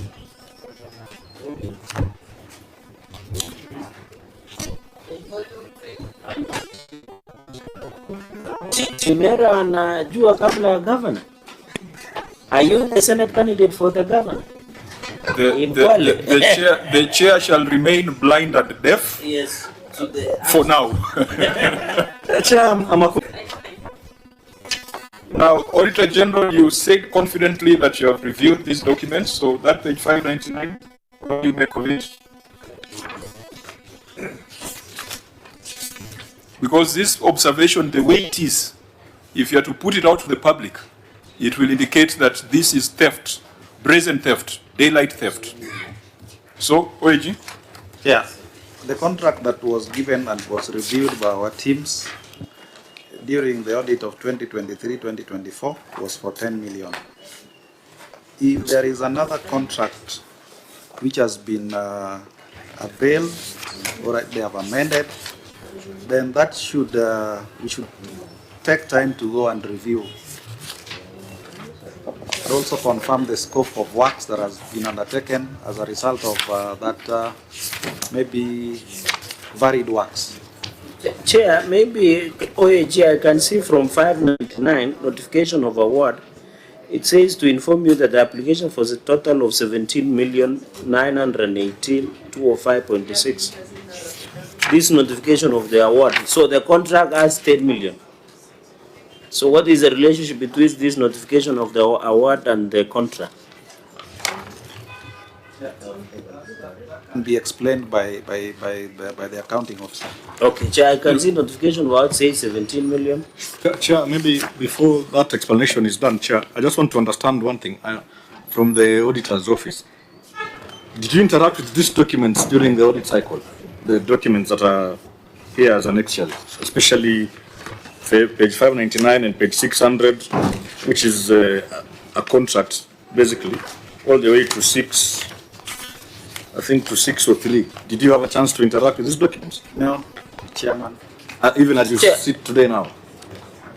Chair, in line with what Senator Chimera is asking, the reading of this contract says, the client hereby agrees to pay the contractor for said work or proposed construction of a psychiatric ward at TV at the sum of 17,918,200 inclusive of VAT. The contractor shall know that the current budget for the project is 10 million, and therefore the payment of contract shall be 10 million shall be paid, 7 million will be paid in 24-25. Is this the same contract you are seeing and what you are seeing? Chair, 601. What was availed to us supported 10 million. Whatever they have now given, we only have a chance to scrutinize, look at it and probably appraise ourselves with the same. And also go on the ground and just find out that works, the scope of work that has been undertaken is supported by a contract of 17 million and not 10 million. So they didn't provide this at the time of audit? Yes, Chair. And that's why it found its way in the final certificate. You see, Governor, that is a problem. That the auditor made this observation that is very adverse. This is very adverse. That a contract, the contract sum is 10 million, but through some magic, the evaluation committee has awarded it at 17 million. What that indicates is that maybe 7 million was put in there for the evaluation committee members. That's the analysis that someone can make out of it. And this would be outright theft. This would not just be the head of procurement. These will be the members of the evaluation committee who should be investigated and prosecuted. You are saying that there are some documents that you have brought to the Senate, which is not doing audit.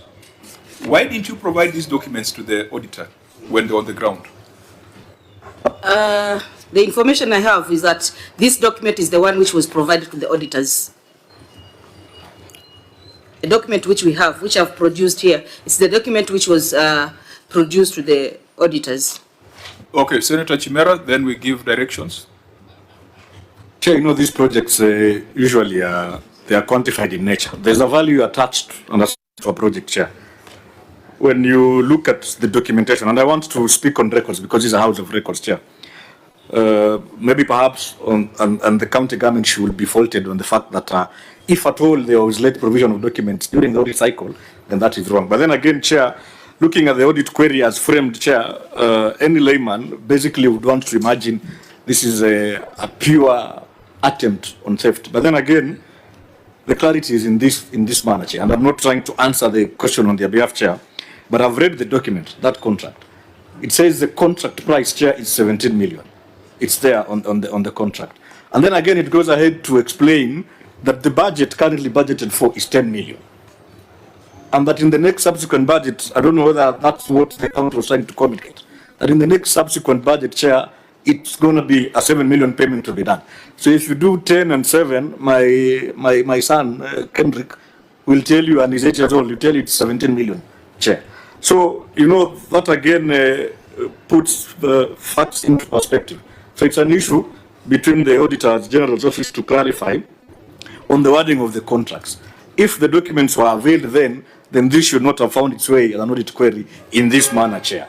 So I think that's the clarity that, unless the county government has anything else to say, I believe it's on the budgeting. I think we'll leave it at this point, that let the Auditor General check the documents that have been submitted, verify the authenticity, and if they address the query, we shall make the appropriate recommendations. If they do not, then we shall use this as an example to any other member of an ad hoc tender evaluation committee not to play monkey games. So, Auditor, you'll advise us, because we intend to write our report and send to the House in the next 1 or 2 weeks. Before we do our report writing, you'll have done a proper analysis of the documents.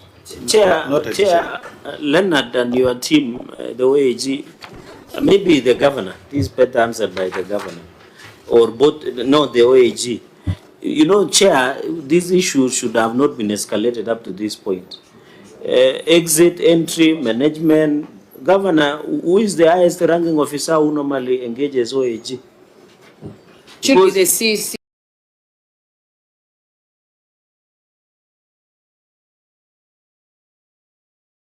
Finance. So,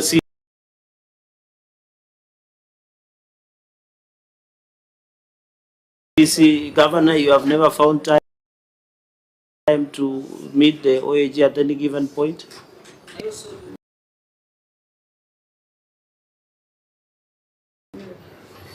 Then I thought that these issues are raised before the final certificate is raised, Bwana CC.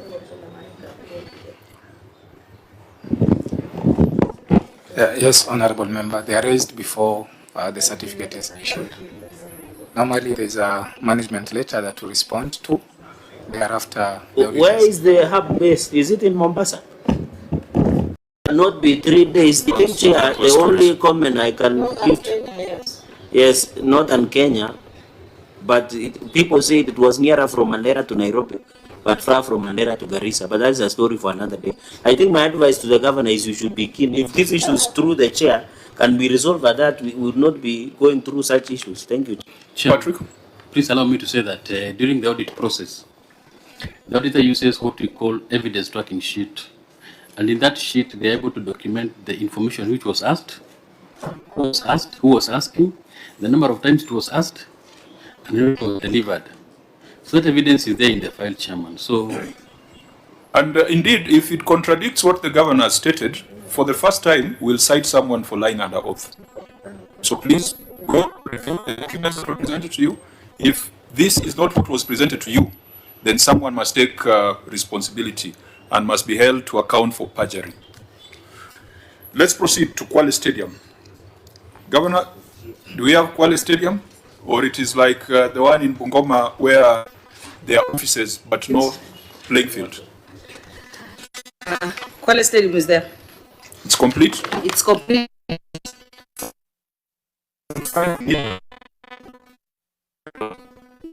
Was at 178.5 million delivered.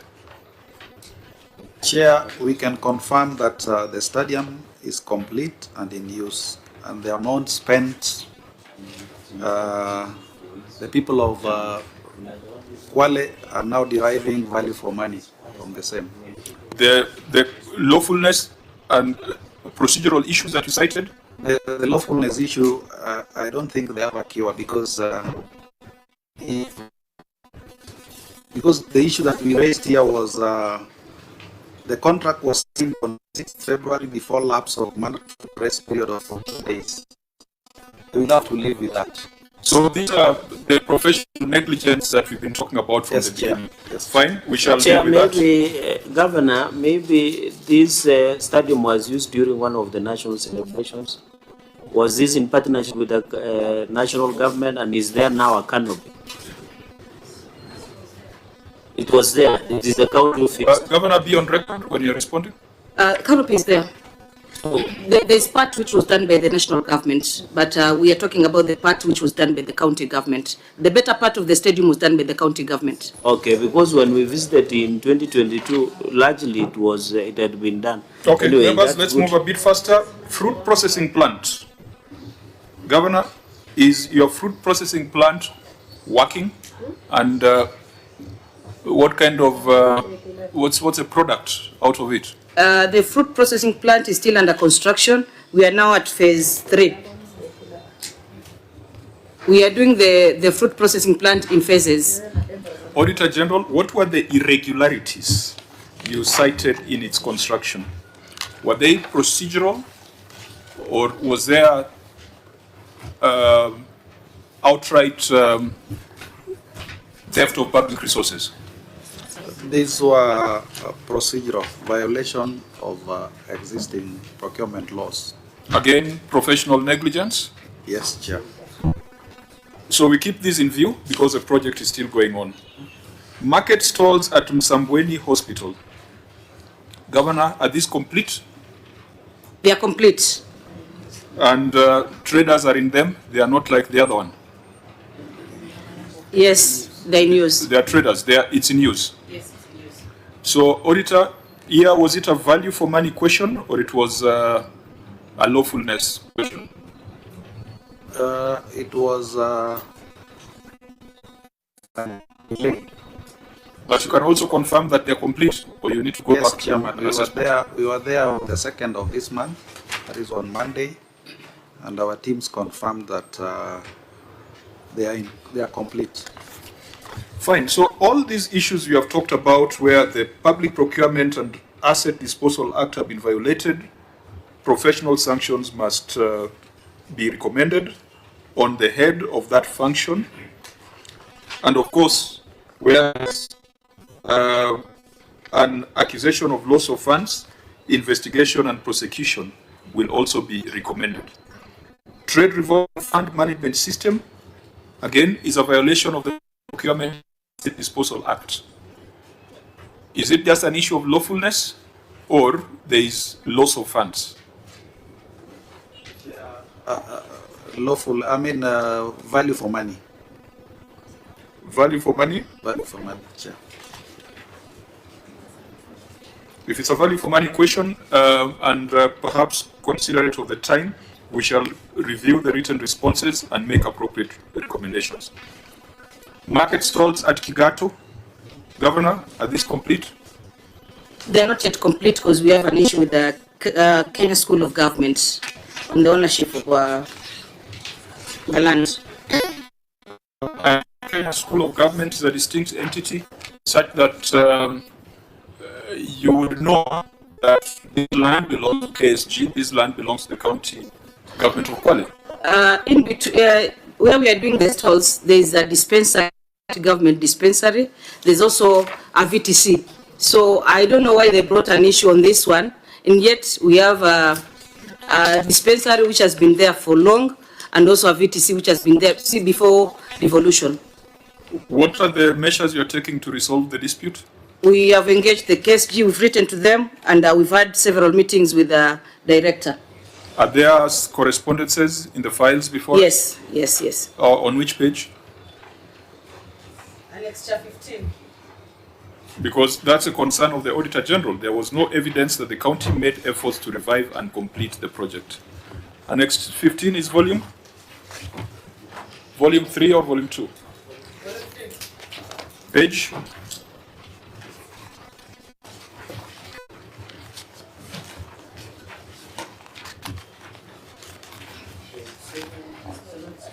You have done well to paginate, so it's easy just to tell us the page.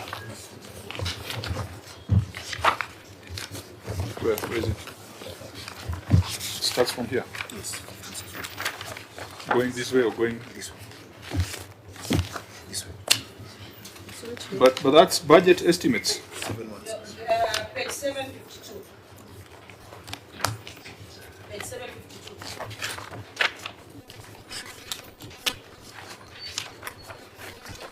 So just describe what is on page 752. The letter to the Director General, Professor. What is the substance?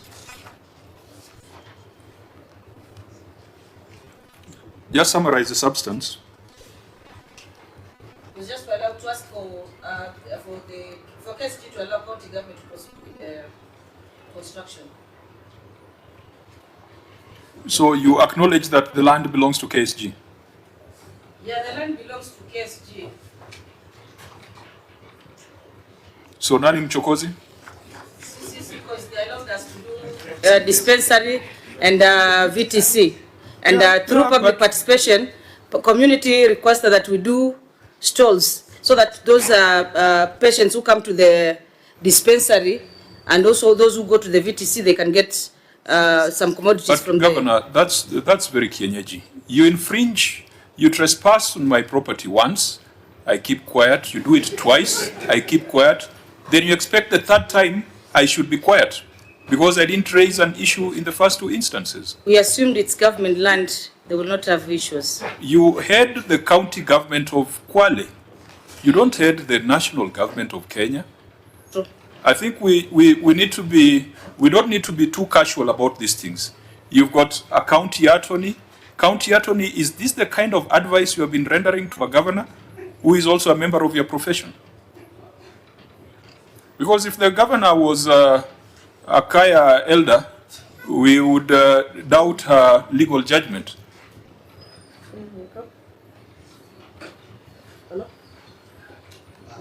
Thank you, Chair. If I may respond, I think it's important to give the geographical location of where the schools were proposed. There is nothing more useful you are going to say with that approach.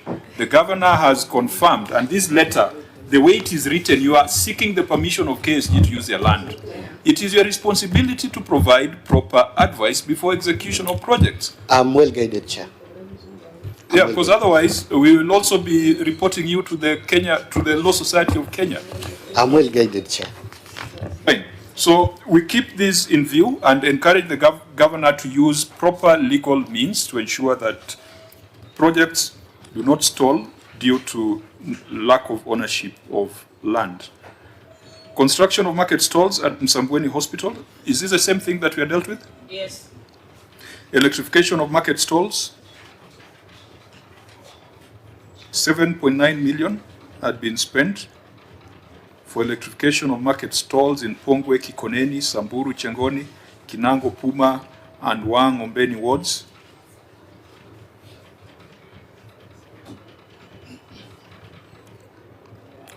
On 5th of May 2023.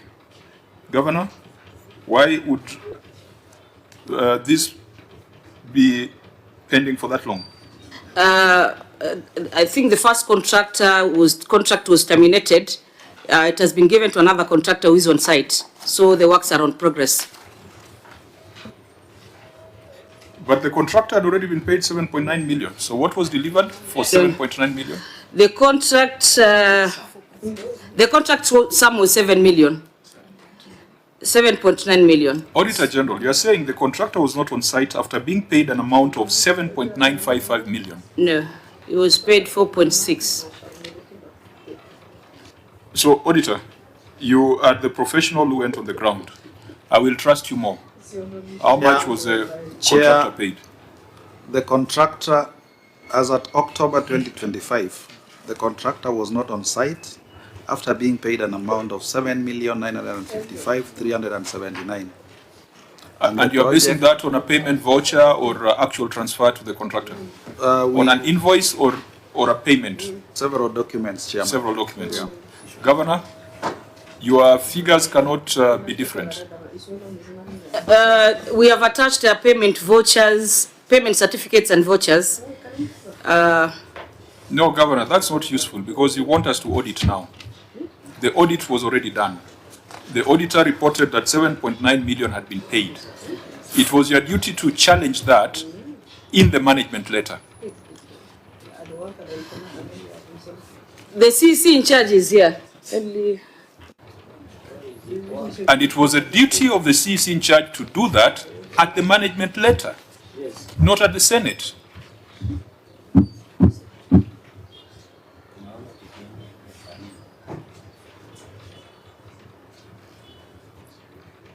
CC, how much was paid? Thank you, Chair. The amount that was paid is 4,682,604. How do we trust your narration? Is there any evidence in the file? Chair, we have attached the certificates. Auditor General, have you looked at what they have attached? And is that what was presented to you at the time of audit? Chair, what we have, we verified various documents. We went through the contract document, we went through payment vouchers, we went through what went through the system, the ledgers, and our figure that was picked at that particular time was 7,955,379. If they had a contrary view, Chair, audit is a process. Correct. Management letter level, draft audit report level, and even before we issue the final audit certificate, they still have a grace period to come and clarify. The numbers cannot change from Kwale to Nairobi. 7.9 cannot become 4.6 when it reaches Nairobi. So can you, Governor, you must direct your officers to cooperate with the Office of the Auditor General so that we know exactly what was paid, because we are going to make recommendations. We need to know whether to make recommendations on 7.9 or 4.6. For 4.6, what was delivered? Assuming it was 4.6.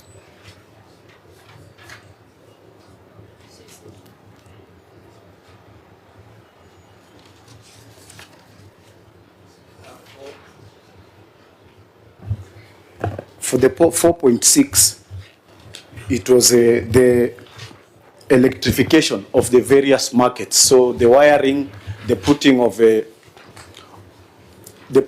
piping that go with all the sockets and all that. So the remaining part in all these markets is just connecting to the grid. And one of the challenges. What do you mean electrification? Were you doing cabling or you are bringing light to the markets? It's the entire process of doing the lights, the wiring. For 4.6, is there any single bulb that went on? There is none because... so there's no value for money? The reason, Honorable Chair, is the last part where the contractor was to engage Kenya Power to connect so that now we can switch on the lights. So everything is ready. So the 4.6 brought you to a state where it's only Kenya Power that was required?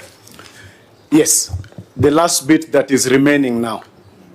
So if the contract, what was the total contract sum? 7.9. So you are saying that the remaining 3.3 million would be to pay Kenya Power? For the various markets. 3.3 million will be due to Kenya Power? Through the contractor, yes. Auditor General, you'll help us to understand this because it's we cannot trust the numbers of a man who has not taken oath.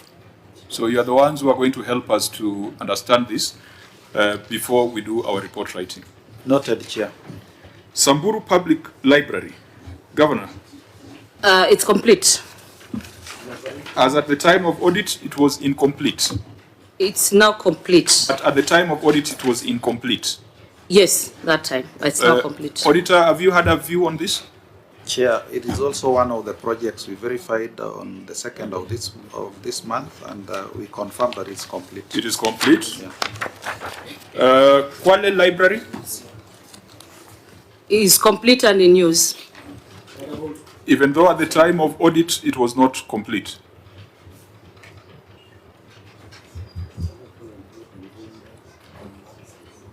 I mean, it's, you know, Governor, it's very rare to find counties budgeting for libraries. And I think, and yet the library function is devolved. And I think this, it's, I do not want to congratulate you because I've not congratulated any of your colleagues. They might think there's a gender dimension to it. But this is impressive that we are planning to have libraries, but I hope it's not just walls with some dusty Mills and Boons books. It's in use. I can confirm it's in use. In fact, we have photos of the same attached. We have each for every sub-county. Every sub-county, there is a library? Yes. Yeah, maybe I saw one in Garissa and it is in a storage state. And we know libraries are devolved. Is it, do you have modern books? What is in it in that library? Maybe just under 30 seconds, just describe. The CC, yeah. Before the CC responds, let me remind you that Kwale County is a county full of people who are into the reading culture. So we are a reading cultured people, Chair. Yeah, so you must congratulate us for, give us our flowers, Chair. So when we read and we need the libraries and they are provided for, Chair, you must commend us for that, Chair. Why don't you wait for 14th? Just relax. Just relax. Chair, can I assist inform you now in neighbor Kisumu? In Kisumu or Roma Bay where it comes, when you throw a stone, you are likely to hit a professor. So I think Kwale, you still need to come slow. In Roma Bay, in every village, you meet a professor. Yeah, but I think to be back on the serious bit, we rarely find counties prioritizing libraries. And I hope that in the next 1 or 2 years, we'll be talking about digital centers. Because books, people don't really read books or borrow books. The young ones like Chimera probably never went into a video library. I believe you never went into a video library. I believe you never saw a cassette, a C60 or a C90 cassette. So sometimes you can build a library and you are stocking it with the equivalent of a video, what was it called, a tape? It was a video tape. So there was someone who was to respond to Senator Cherargei's question. Thank you, Chair. We have 3 modern libraries in Kwale. And in every library, we are divided into sections. We have junior sections and the senior section. In fact, in this financial year, we are also we are getting the books into the new syllabus. So the auditor captured remaining works of the Kwale Library. It was just a construction of a septic tank which was remaining. But the library is in use. In fact, it was commissioned by Her Excellency, and it is fully operational. It's only that the septic tank was not complete by then. Okay, we'll keep an eye on that. He didn't mention something about. She didn't mention something about internet or digital center within those libraries. Thank you, Chair. We are in the process of connecting internet. In fact, we have budgeted for this financial year in 2 of our libraries, that is Lunga Lunga Library and the Kinango Library. And we are also going to use the e-readers in those libraries. So we are up to date. I think there's a substantive audit query that is related to that. Let's come to it. Let's first ask ourselves about Ukunda Gombato Bongwe Road. You spent 104 million. Governor, is there a road the road is not complete. The county attorney will respond to this. Okay, the CC.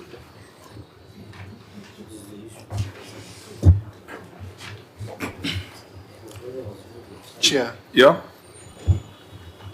The contract was terminated on the 12th of November 2021 after the contractor failed to resume works even after being issued with notice of slow progress, dated 19th of August 2021. The contractor went to court to dispute the termination. As a result, the contract has stalled due to pending court issues. Attached fine notice of slow progress, court summons, and correspondence from the legal team. Annex 20. What was the length of the road? It's the total length is 6.3 kilometers. The contract was for 6.3 kilometers. So it was terminated at a point where the length of road that was complete with blacktop was 2.52 kilometers. So it stalled at what percentage? The percentage was around 45%. And so an equivalent has been paid? Yes, the amount that has been paid, because the total contract sum is 277 million.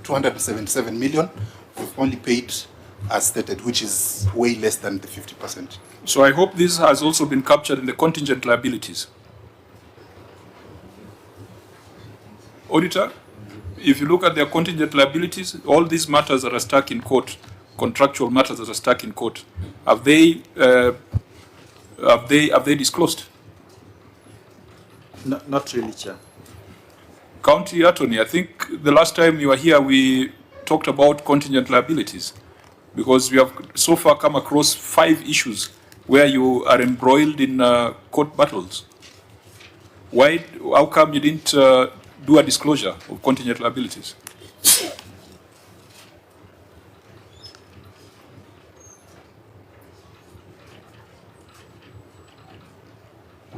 Because if you are not careful, you'll be handing over to Governor Chimera.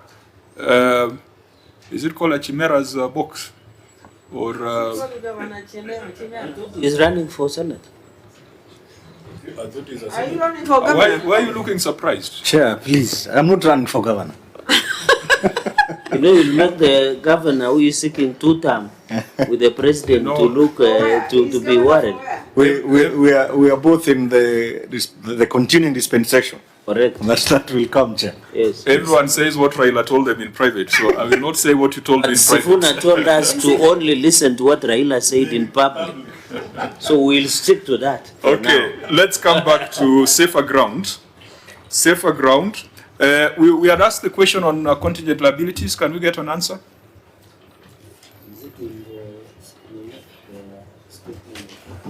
Thank you, Chair. The contract was terminated after the contractor had been No, paid. that is not the issue. You have 5-6 matters that so far we have come across where they are pending, that are pending in court, and we are supposed to make some provision or to do some disclosure on your contingent liabilities. Did you do that? But I thought, Governor, this conversation, did we have it with your entity last time? We did have the conversation. So, Auditor, I think you ought to have cited that, because there is a big risk in Kwale. Because this has just covered contracts. I believe you could be having several matters in court with regards to land. Or land disputes are not very prevalent engaging the county government. Governor, are land disputes also part of the matters that your county is prosecuting in court? Whether it's 1 or 2, from an accounting perspective, you need to make a disclosure of contingent liabilities. And if they did not do so, Auditor General, you need to bring that up. Noted, Chair. Okay, but there are 5 issues that we have already seen that are in court. Now, the next matter is a matter of great concern, because the Auditor General tells us that you are paid 96 million, but for 96 million, you are not getting the internet services that you are supposed to get. Governor? CC in charge will respond. Again, for Hansard purposes, you need to introduce yourself because there's someone taking records. They might not be able to know the voice. Yes. Thank you, Honorable Chair. My name is Michael Mutua, the CSC for Tourism, Trade and Enterprise Development. The Department of ICT, the department implemented ICT infrastructure in all the county government offices, and they have been operational with the internet access. During audit, the department had a challenge because of internet disconnection of the service. Management would like to confirm that the internet has been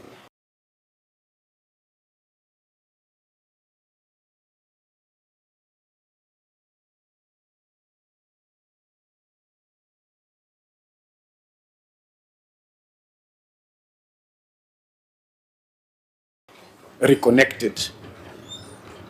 If, Chair, you look at the list of the projects that amount to 96 million, these are projects that have been done over time since the year 2015, 2016.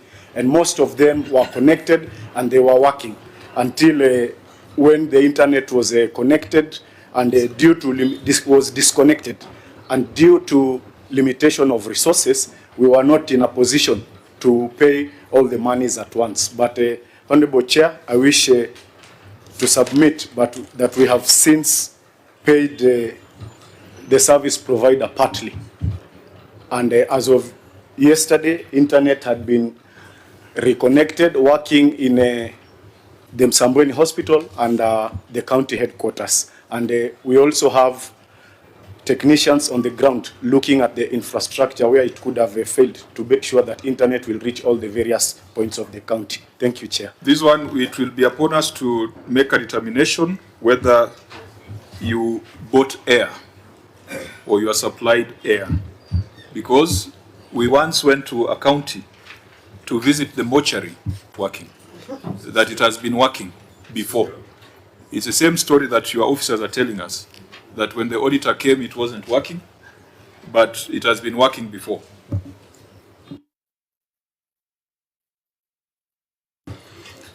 So now, I want us to come to the conclusion of this report. I think the other critical thing that we must ask ourselves is a 1,007% variation in the county aggregation and industrial park, and tied to our earlier conversation. Auditor General, remember we had asked you whether the 1,007% variation was in violation of the Act. How do we tie it to that earlier conversation with that officer? Yes, Chair. No, yes, what? I'm saying we appraised the project as it was being implemented and in a manner that would probably raise eyebrows. So this is meant to ensure that you don't overspend. So this is about prudence. Yes, prudence. Fine, let's keep an eye on it. That has brought us to the end of this report. The issues that we have not interrogated, we shall consider the written responses. We have not had an opportunity to go into details on the receiver of revenue report, but at our last meeting, we did a very thorough and very detailed analysis of the ROR, stream by stream.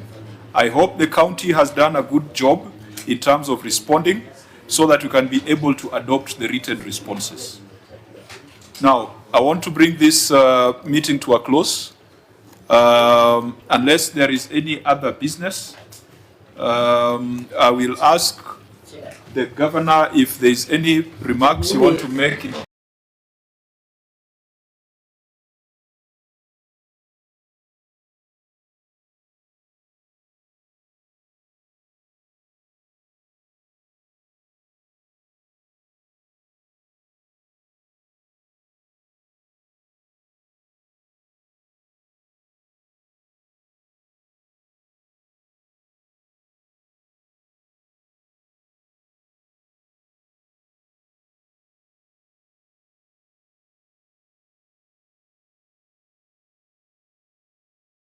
closing. Chair, maybe I